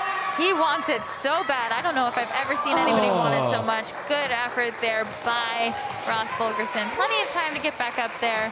Rad first Hopefully go. he's not too exhausted from that, but wow, what a first go. I can't remember if Flan said that they wanted them to bump around the corner to the jib on the right side of that volume on the finish and then come in with the left hand to match. I'm pretty sure she did say they were going to end up that way, but I'm not sure exactly how they were supposed to get there. Yeah. What do you think, Zach? I read it as grabbing the pinch right hand like he did and then just squaring up and bumping again, but that move is extremely blind. It looks a little scary. Yeah. I also wonder if you could do it dynamically. Blind and wide. Yeah, super wide. Or Flan was wondering if they would campus, because that left yellow crimp that his last foot was on is like pretty bad. We just saw it pick off, and it's the good part of it's kind of facing the wrong way. I think Flan said that it might be like a campus, blind campus. This route is awesome. It's awesome. And the other thing is, this might be a little crazy, but I wonder if you could throw your heel around the corner. I was just thinking about that too. I'm glad you were thinking the same thing, because that could maybe put you in a good position to then come in. I mean, it might be right heel. It might be one of those ideas where it's like, oh, it's a great idea on the ground, but like total no-go, but it could possibly work. Like my mom giving me beta. What moves the hardest? Can you skip it? 30 seconds left on the clock for Ross Fulkerson. Oh man, not able to do that same go. beta he did the first time. If I were him, I'd honestly try the toe hook beta now. It's going to be less exertion. That's a lot of tension the way he did it. Yeah. Oh, and it looks like he's too tired, but great climbing here tonight from Ross Fulkerson. And He doesn't know, but he will soon find out that he is at the head of the leaderboard currently with 2 tops, 4 zones. Flash to all. Yeah. Great, what a great round for him. So amazing. And to come in that 6th spot, this is the perfect outcome for someone coming into a final. It's their first national adult final. And to move from 6th to 1st, like, I mean, you can't have a story better than that. Sean Bailey getting ready to turn around and get on men's number 4. Really rough round for him. Basically all of the bouldering rounds were not necessarily as great as we would have expected for him, kind of off in them, but you know, it happens. It's hard to always be on your game in every round, and he's for sure had many successful bouldering rounds. He's been on the podium in a World Cup and trying that toe hook method right from the start. It is a little riskier of a move, but I was also definitely energy conserving if you're going to go from like lock off tension, sort of trying to move out of it, as opposed to kind of like a more flowy sort of dynamic catch move. It's riskier, but you do conserve energy. But I also was going to say it actually looked a little harder than I thought it was going to look, to be honest. Like, I thought the toe catch was going to be a little more friendly, but deep. It's kind of going to, you're going to need a lot of tension to hold it after. You're going to need so a lot of maybe toe. Ross did have a better idea trying to go with the heel and go more static. And honestly, like, Ross bumping his hand down to the arete is really smart. So smart. That's stuff like even veterans of 10 years forget to grab the arete sometimes, you know, and so Ross sort of sequencing that, like, he probably knew it was a toe hook and he looked at it and was like, too risky. I'm gonna go for a flash, how can I do that? And he looked at the arete, and reaching down to use the arete is like pretty advanced. Yeah, definitely very advanced, and something you would see from someone who's been on the circuit for a long time. And Ross has competed in youth world competitions and some adults, but not as many as a lot of the athletes out here. I mean, that being said, if he's sort of thinking outside the box this much just in our team trials event, I can't wait to see what he does. I can't wait to see what he does in Salt internationally. Lake and internationally. Speaking of Salt Lake, When's it happening? May. 2 20 back-to-back bouldering World Cups. May 22nd and May 28th. May 28th will also be a bouldering and speed World Cup. May 22nd, just a bouldering World Cup outside Salt Lake City. Gonna be a huge show. That's what everyone's fighting for, to get on the team, to be able to compete in those World Cups. We've never had back-to-back U.S. World Never. Cups before. We've been to a few in China. Zach and I went to China. We were there for 3 weeks. I think we had back-to-back World Cups in China a couple years ago. And back-to-back U.S. World Cups is awesome because that sort of brings the cream of the crop international athletes to come. It's not, they don't have to travel all the way to the U.S. for one World Cup. You know, if there's 2 here, it's more incentive to them to come over, stay over, and get the experience of 2 World Cups. And so it'll be a really awesome show. And I'm local. I live in Salt Lake. So I'm going to stay with AJ. I'm really excited to see it. I can't wait. It's definitely going to be a show. And Oh, so close. really close. He does have enough time. If I were him, I would keep going. One thing about Sean, we talked about this a little earlier, he's another climber who definitely shows emotion, and you can tell he's getting really frustrated here, but hopefully he keeps trying, because he does need to do well in order to make it onto that national team. So we don't want him to give up. We want him to keep trying. Yeah, absolutely. Because he's a very talented athlete. We want him on And the national team he for would be sure. beneficial for the national team. So much experience and so much strength. Getting to that zone could Just be having really an off helpful. Maybe not to move him up, but we don't know what's going to happen afterwards. So doesn't look like it's going to happen here for Sean Bailey today. Still a great week of climbing from him. He did win the men's lead event, and he's on the national team for a lead. And we'll have to see how it plays out in the boulders. This is our last event that we're commentating, and I'm honestly having so much fun. Megan and I have known each other for 20 years. You can see Megan down on the bottom right. Oh, there's me, braces and all. I've got a Mad Rock temporary tattoo on. Oh, the Seco comp. What a fun time. That's the time where I helped you get up the top of the wall. Yeah. Oh, yes. This is fantastic. Fantastic content The Ford here. Adventure Sport Challenge. Both AJ and I tied for first at this event, actually. That was 2003. That was the first pro comp that we won, and we co-won it. So. 13 and 14 years old. Yeah. Killing it. And here we are. Here we are. The joke keeps getting made, those who can't talk about it while others do it, but Megan and I done it. We done it. I will never live down those photos. You look the same. Somewhat. Puka shells and board shorts and braces over here. Killing me. I think we've grown up nicely. Late bloomer. Bring the puka shells back, though. Colin Duffy stepping up and going for that. Oh, Heel. throwing the heel instead of the toe. That might work, but as one of the shorter athletes, I think the heel cuts off like 6 or 7 inches, whatever the length of a foot is. A foot on a human, not a foot. That's 12. I know that a foot is 12 inches.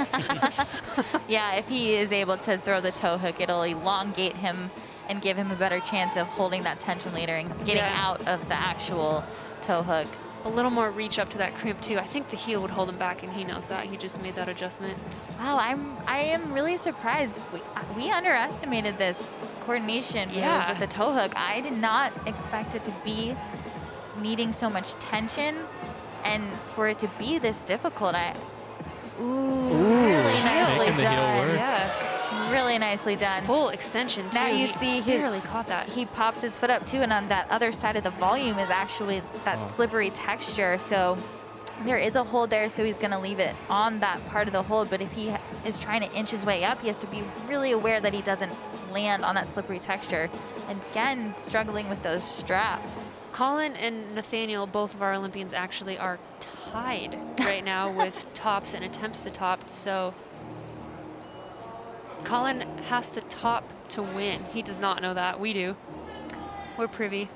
But at the end of the day, they are Olympic qualified athletes, so they already have the pleasure of being able to compete on the World Cup circuit. So a little less pressure, but exciting in terms of Tokyo to see how close they are in this event. Yeah, absolutely. It's really cool to see how all 4 of our Olympians have shown up here, not even needing to come, but shown up like really ready to showcase where they're at.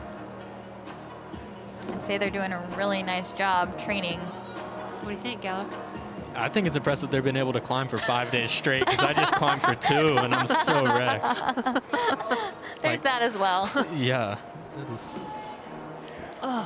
Well, when you're training for that combined event, you kind of have to get used to many, many days in a row, or just many events, many disciplines, and just kind of being exhausted and having to perform. So all of that practice is paying off. Up in the corner, you guys just saw our current leader, Ross Fulkerson, sitting in the kiss and cry. Which for the women, it was more of a kiss and not a cry, but it's looking pretty quiet over there. No crying, but not a lot of talking either. Ooh, really nice. Keeping the left hand on with just 2 fingers. Just gonna have to jump. Oh. He can do that. He just needs to generate a little bit more. Kind of like I was saying earlier, he might have to scooch his foot up a little bit on the volume in order to generate a little bit better. He might, like leave the foot, which is a little less secure, but at least he's pushing off the volume. Yeah. So he did already do that, but it might need to go a little bit higher. Or maybe, I would hate for him to have to go onto the slippery side, but just because it's slippery doesn't mean your foot won't stay. So it could maybe be a little bit of a better angle. Looking at his hands, looks like he's wrapped a little bit on the skin. We saw him tugging on his hamstring a little bit after one of these goes, and he does not need to be at this event, so there's definitely no need to get hurt doing it. Very good point, and you see his knee is wrapped up right there, so really smart to conserve his body, because like we've been saying, this is not the event he needs to worry about. It's the Olympics. Right. But this is the event Van Hannah needs to worry about. This is definitely the event the event that Ben Hannah needs to worry about. He's and currently he's got in a shot. 6th place. Yeah, top. If he could top, this would be huge. even he doesn't even need a top. He could just get a zone, and that would put him ahead of Sean Bailey. Chill. Wow, really It's nicely looking done. promising. Just needs to get to that zone. Strong, cool tension. Nicely done by Ben Hanna. That's gonna well, knock him and up. with that puts him in that 5th place position. Which puts him on the team. Ooh. Not even all fingers on there. Really cool view. That camera angle really was able to like nab how small and like insecure that crimp was, and how kind of gnarly he had to really like get on it. I almost said grip, but I told myself I would never say grip. Really nice first go from Ben Hanna, getting into that zone hold, which moved him into 5th place, which is where he needs to be if he wants to have a shot of getting on that national team. Cut that with the back 3. Yeah. Oh, that hurts on the inside for me a little bit. Oh my goodness. Got up there Really once. cool Let's see if he opening has moves. enough energy to get there again. You know, it's funny. When we were sequencing, you walked up and your first thought was heel. And now we've seen a couple people successfully go with that heel, and no one successfully stick the toe. Yeah, it looks like in that position you can place the heel before you go out. It's a little too close to put the toe hook in before you go. And then it's sort of just like a tip over instead of like a Yeah, exactly. So like a semi-drinky bird, drinky bird. That's a drinky chick. Have you been, were you in here with us when we were talking about the drinky bird? I was watching. I was on the live stream. Okay. So I was watching. So, so you've heard all Yeah. about our new mascot, the drinky bird. Drinky bird. it's a good method. This is a drinky chick.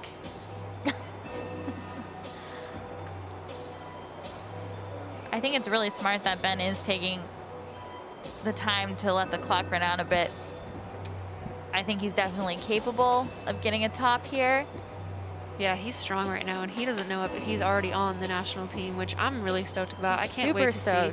He's going to Myronen in 2 weeks, and he's he's another athlete who podiumed at nationals and in 2020 and didn't get a shot at going to the World Cup. So that was the first time he made a final. Exactly. Made the team and then didn't get to showcase what he's been working for. So he's been waiting for this moment to show it out there again. He's fighting so hard here. He's literally trying so hard you can see him shaking. Oh. Again with the back 3. Why? But such a rad round for him. He's been working so hard in the training center. He's one of the hardest working athletes I've seen, so I'm really excited to see him on the whole World Cup circuit this year. Oh, the face, the grimace, you can tell he's fighting for it. He wants it. Oh, I love that. Slow-mo when you like go to grab a hold and your head gets thrown back and you know that they're exerting like maximum effort. All of the effort. Ben's gonna take another moment before he gets back on the wall with what will be most likely his last try with only 30 seconds left on the clock. But I do still think there's enough time for him to get to the top. It's just gonna come down to if he has enough energy to do so. He's been really good at being efficient each time he gets back on the boulder and remembering his beta really well, because we see that a lot. We see athletes get through something and forget their beta and have to spend time trying to refigure it out. But looks like it's not gonna happen here for Ben Hanna, but that zone hold did move him into that 5th place spot, which should secure him a spot on the national team, which means he'll definitely be doing those Boulder World Cups in Salt Lake, but then also be able to do the rest of them internationally. I'm really stoked for him. Super psyched. He wants it bad, and making the team last year and then having all the World Cups get canceled. This is really cool redemption for Ben. Up next, we have John Brock getting ready for his final climb of the night. I'm predicting just a far lock off for John Brock for the toe hook I move. was gonna say something like that. Yeah, he should be able to do something similar to what Ross Fulkerson did, but probably with even more ease, having that extra wingspan going for him. For sure. So since we have those 2 back-to-back World Cups in Salt Lake, the athletes that placed well at this competition, so not the ones that are actually on the national team, but because we have extra quota spots at the events that the U.S. hosts, they'll be able to compete. So everyone in this final will still be eligible for the Salt Lake World Cups. And our gala man. and our Gallman sitting right here. Psyched. Top 10, I think we get to bring to Salt Lake. Yep. Both Salt Lakes. Interesting early slip. Not quite finding that right position initially.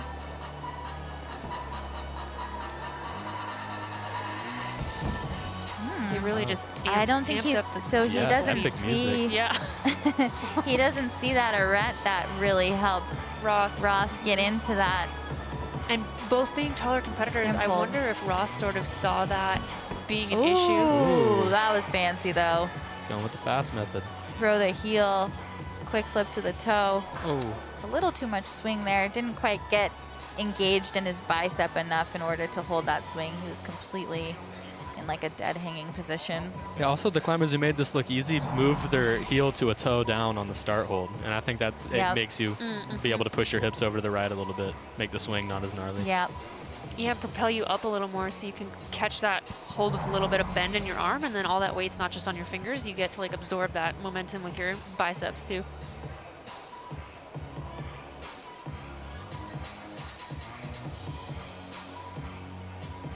Let's see if he's able to make the right adjustments here. Looks like he's gonna go with a pretty similar method, not moving any. Whoa! What? That was quite the barn door. Man, his leg went out really far in the back. Really nice save there for John Brock. Really powerful move to the crimps. He is, like you were saying earlier, Zach, his fingers are really strong, so those crimp moves are pretty comfortable for him. Now, we haven't seen anybody get onto that jib, able to do it. Now, he just has to come in, and then he will have a top. This Not is where enough Flam room thought there. the campus finish Oh, would that's nice.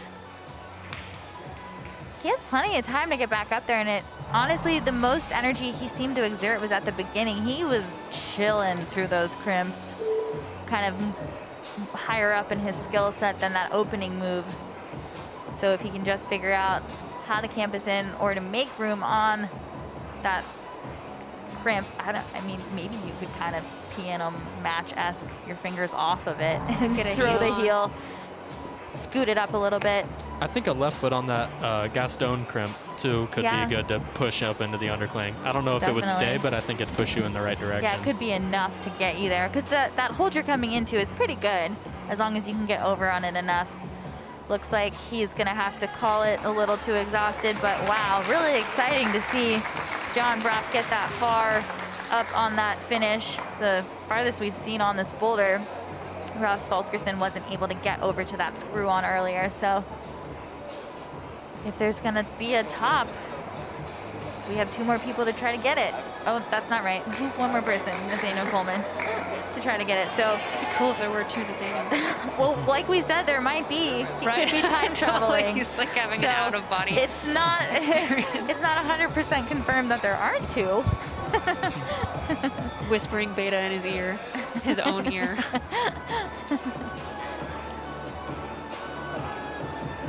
So Nathaniel Coleman must top this boulder in order to win this team trials event in bouldering.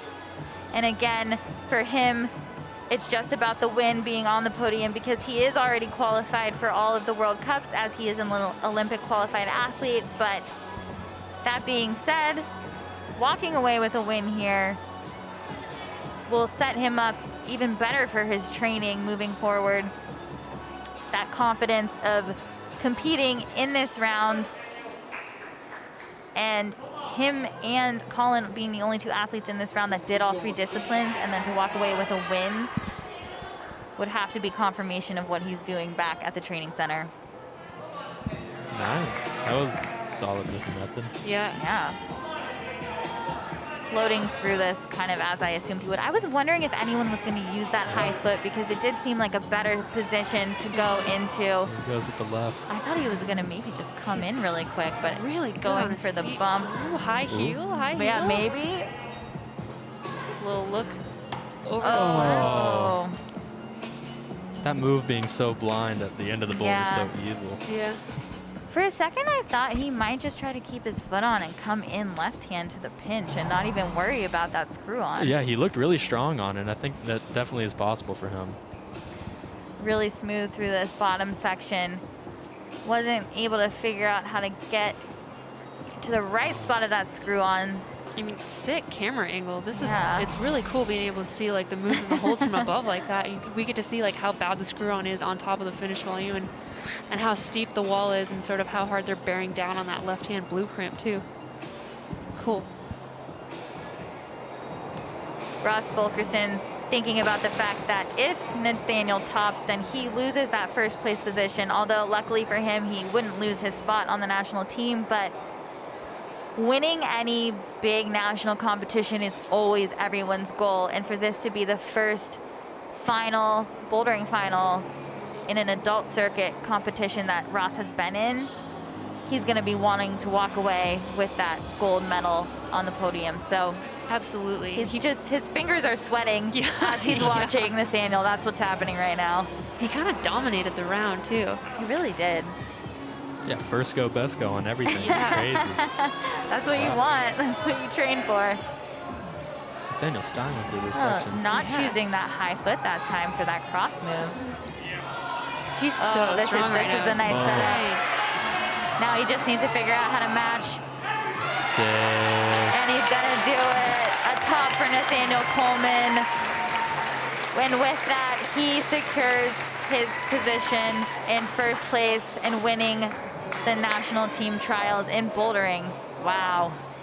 That was really exciting. Also just so exciting to see all of these men fight in a bouldering final, especially like we were talking about earlier, after a few years of there being flashes and not so much a back and forth between the athletes. This was one of the most exciting bouldering finals I've ever watched.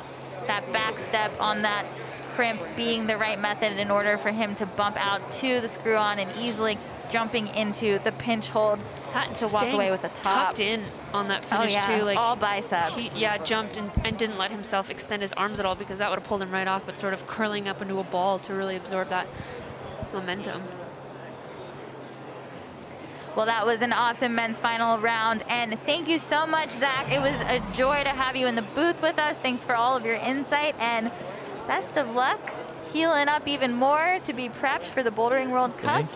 Thank you. In Salt Lake City. Yeah, thanks for having me. Really looking forward to seeing you compete again. Yeah. May. Yeah, I'm super stoked. Just a little bit more training, and I think my shoulder will be feeling good by then, so I'm excited to see where I'm at. Awesome. Well, thank you. Hopefully we'll have you in here again sometime soon.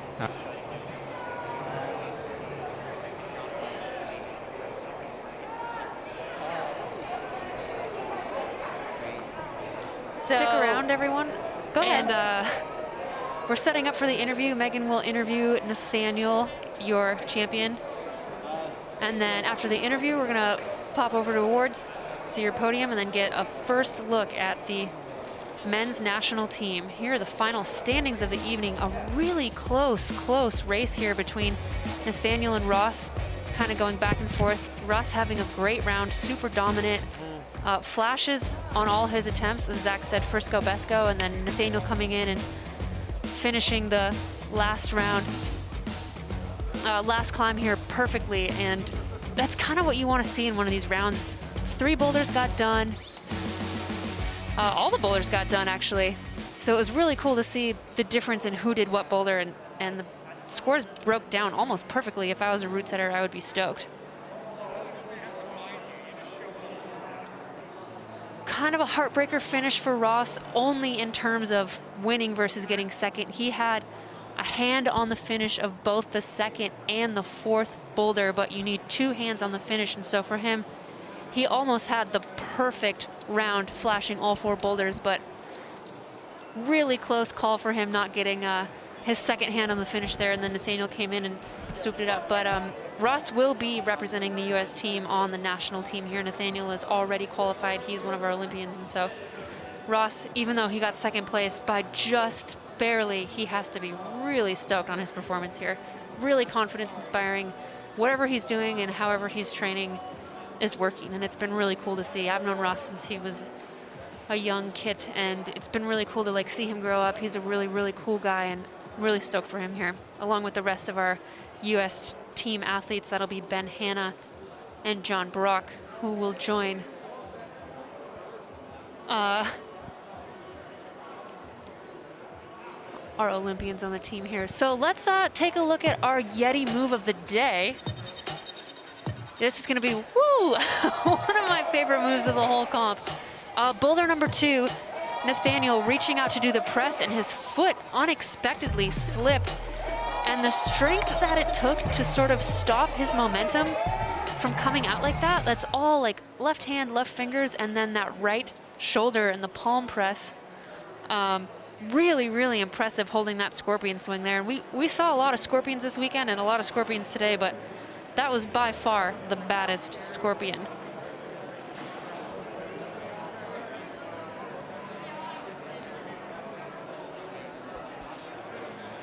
Really awesome view of our gym here as we get set up for awards. I don't know if you can see me, but here I am sitting in my little booth. It's funny because when Megan and I are commentating a lot of these routes, we're not watching it live. We're watching, hi. Where's the camera here? We're watching it on the screen. So the routes and the climbing and a lot of the competing is happening behind us. And so what we're watching is on the screen. So it's really fun. All right, we're gonna toss it over to Megan here soon as she's gonna interview our winner, Nathaniel. Nathaniel, that was such an exciting round. I've never seen you have to fight so hard in a finals round. How does it feel to walk away with a win here? It feels good. There was a lot of doubt going through my head back in isolation. It seemed like a few of the other competitors were like pulling ahead, so I knew that the last boulder was my last chance, and pretty satisfying to have it come together. And although you didn't need to win here in order to be eligible for the World Cup event, since you're already an Olympic qualified athlete, what does it mean to you to have won? I mean, it's kind of like my reinitiation into competition. So to come off a long break from organized competition and still be able to like find a mental space to compete, especially for 5 days in a row over the course of 8 rounds, I was really feeling the mental exhaustion. So, you know, to persevere over that, it's satisfying, but boy, am I done competing. And Ross was really bringing it out there today. What was going through your mind every time he came back into the isolation area? Yeah. Because he was really on fire, and you really had to keep it together. He was on fire. I felt like I was chasing him the whole round. It was tough because on the first boulder he goes out and it sounds like he flashes, and then none of the other competitors do it. So I'm like, holy cow, this thing's like not a gimme, but somehow Ross flashed it. I don't know. It was just about trying to focus more on myself and what the things that I have control over.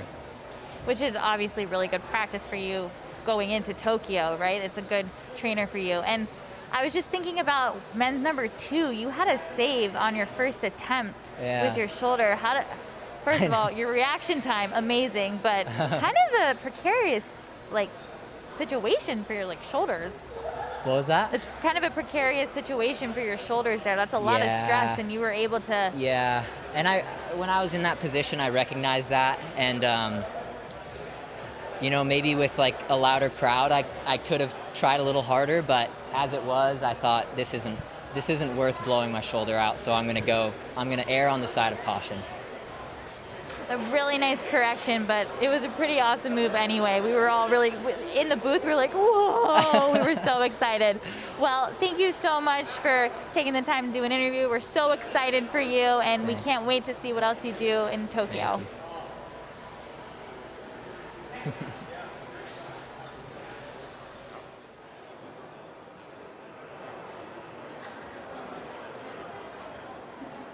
In just a few minutes, we're going to have our awards and get a first look at our men's bouldering national team here. There's our official photographer, Bree, walking off the mat. Hey, on camera. I'm here with Kyra Condi, one of our qualified Olympians, winner of the lead round, second place, and very narrowly not a world record in speed, national record in speed. Dude, world record would be sick though. And also second place in the bouldering. And this is your last big event leading up to the Olympics in August. And you were a little hesitant about coming, but you did end up showing up. Let's talk about that. Yeah, I was definitely pretty nervous to compete again, but was also really excited for the opportunity to compete again, obviously. It was going to be a really rugged competition, just like Nathaniel just said. It was 5 days, 8 rounds, ideally, if you make each round, you know? Right. And that was just intimidating to come into because a lot of the competitors were not going to be doing the whole combined of the event because there isn't a combined of the event. Mm-hmm. And so, you know, I kind of had to change my mindset coming in and focus on the experience and, you know, kind of testing my training for the Olympics instead of focusing on performing at this event, but it obviously ended up working out as both, which is really sick and kind of a dream come true as far as for this event. Yeah, and what do the next 4 months look like for you leading up to Tokyo? Let's see, we have some World Cups coming up. I think we're going to be able to go to Meiringen, Switzerland, the first Bouldering World Cup, and then obviously the 2 back-to-back World Cups in Salt Lake. And hopefully at least 1 lead World Cup in there so we get an experience at least 1 World Cup of each discipline before the Olympics, just because that World Cup setting is just different. And so getting any experience we can before we go will be really important. And where are you at with your training block and your fitness? And you had a really, really great event here in all disciplines. And so what happens from here with your training? Like you just want to get bigger, faster, stronger, you know? Honestly, that's kind of the idea. Let's see, we've been doing a lot of strength training, which I've never done before. But that's been the main difference, honestly, focusing on bouldering. Awesome. Well, thank you so much, and we're going to pass it back to Megan for awards. It's now time for the awards part of the evening, everybody. Presenting the awards are Mark Norman, CEO of USA Climbing, Bruce Mitchell, Board President of USA Climbing, and JJ Greer, Sports Market with the Memphis Sports Council.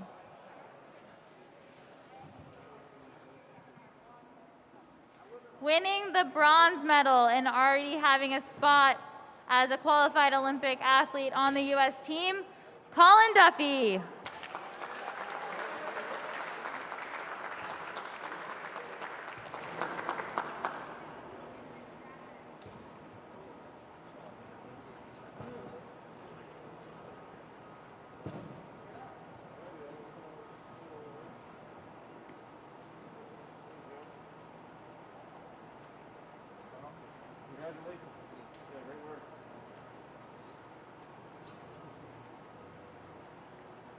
Winning the silver medal and gaining a spot on the U.S. national team, Ross Fulkerson.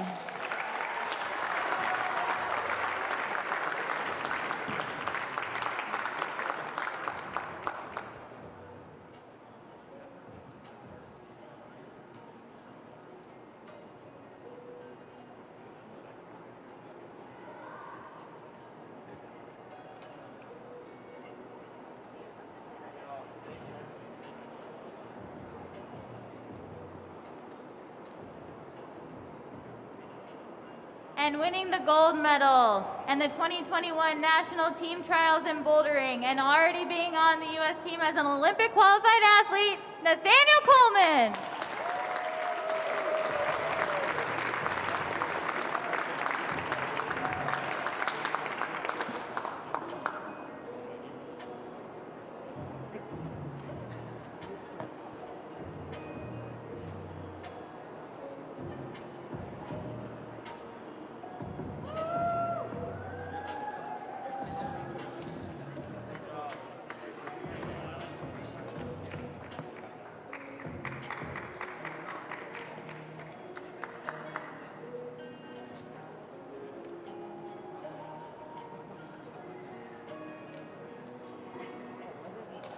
Congratulations to the podium. Go ahead and take a step down as we announce the other national team members that will be joining you all. Also gaining position on the national team, John Brock.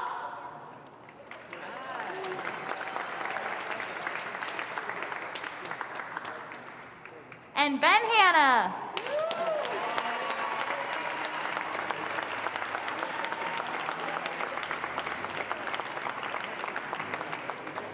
Congratulations to all of you. We cannot wait to see you compete at the back-to-back Salt Lake World Cups and all of the other World Cups.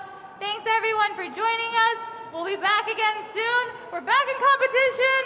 Woo!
I think winter has become my favorite season here.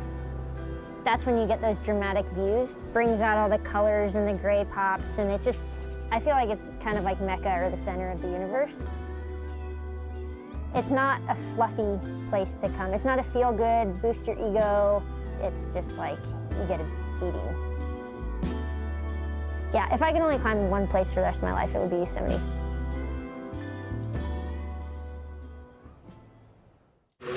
Since 1966, we have viewed walls not as obstacles, but as opportunities. From the big walls of Yosemite to the high peaks of the Himalaya, we were searching for a personal kind of freedom. In this pursuit, we found a community, strengthened by different stories, experiences, and perspectives. This community has shown us that the only way forward is together. We fight the battles no one hears about. We drop into the middle of firefights to rescue others. And act as one-man air traffic control towers. We're the ones who go before all others.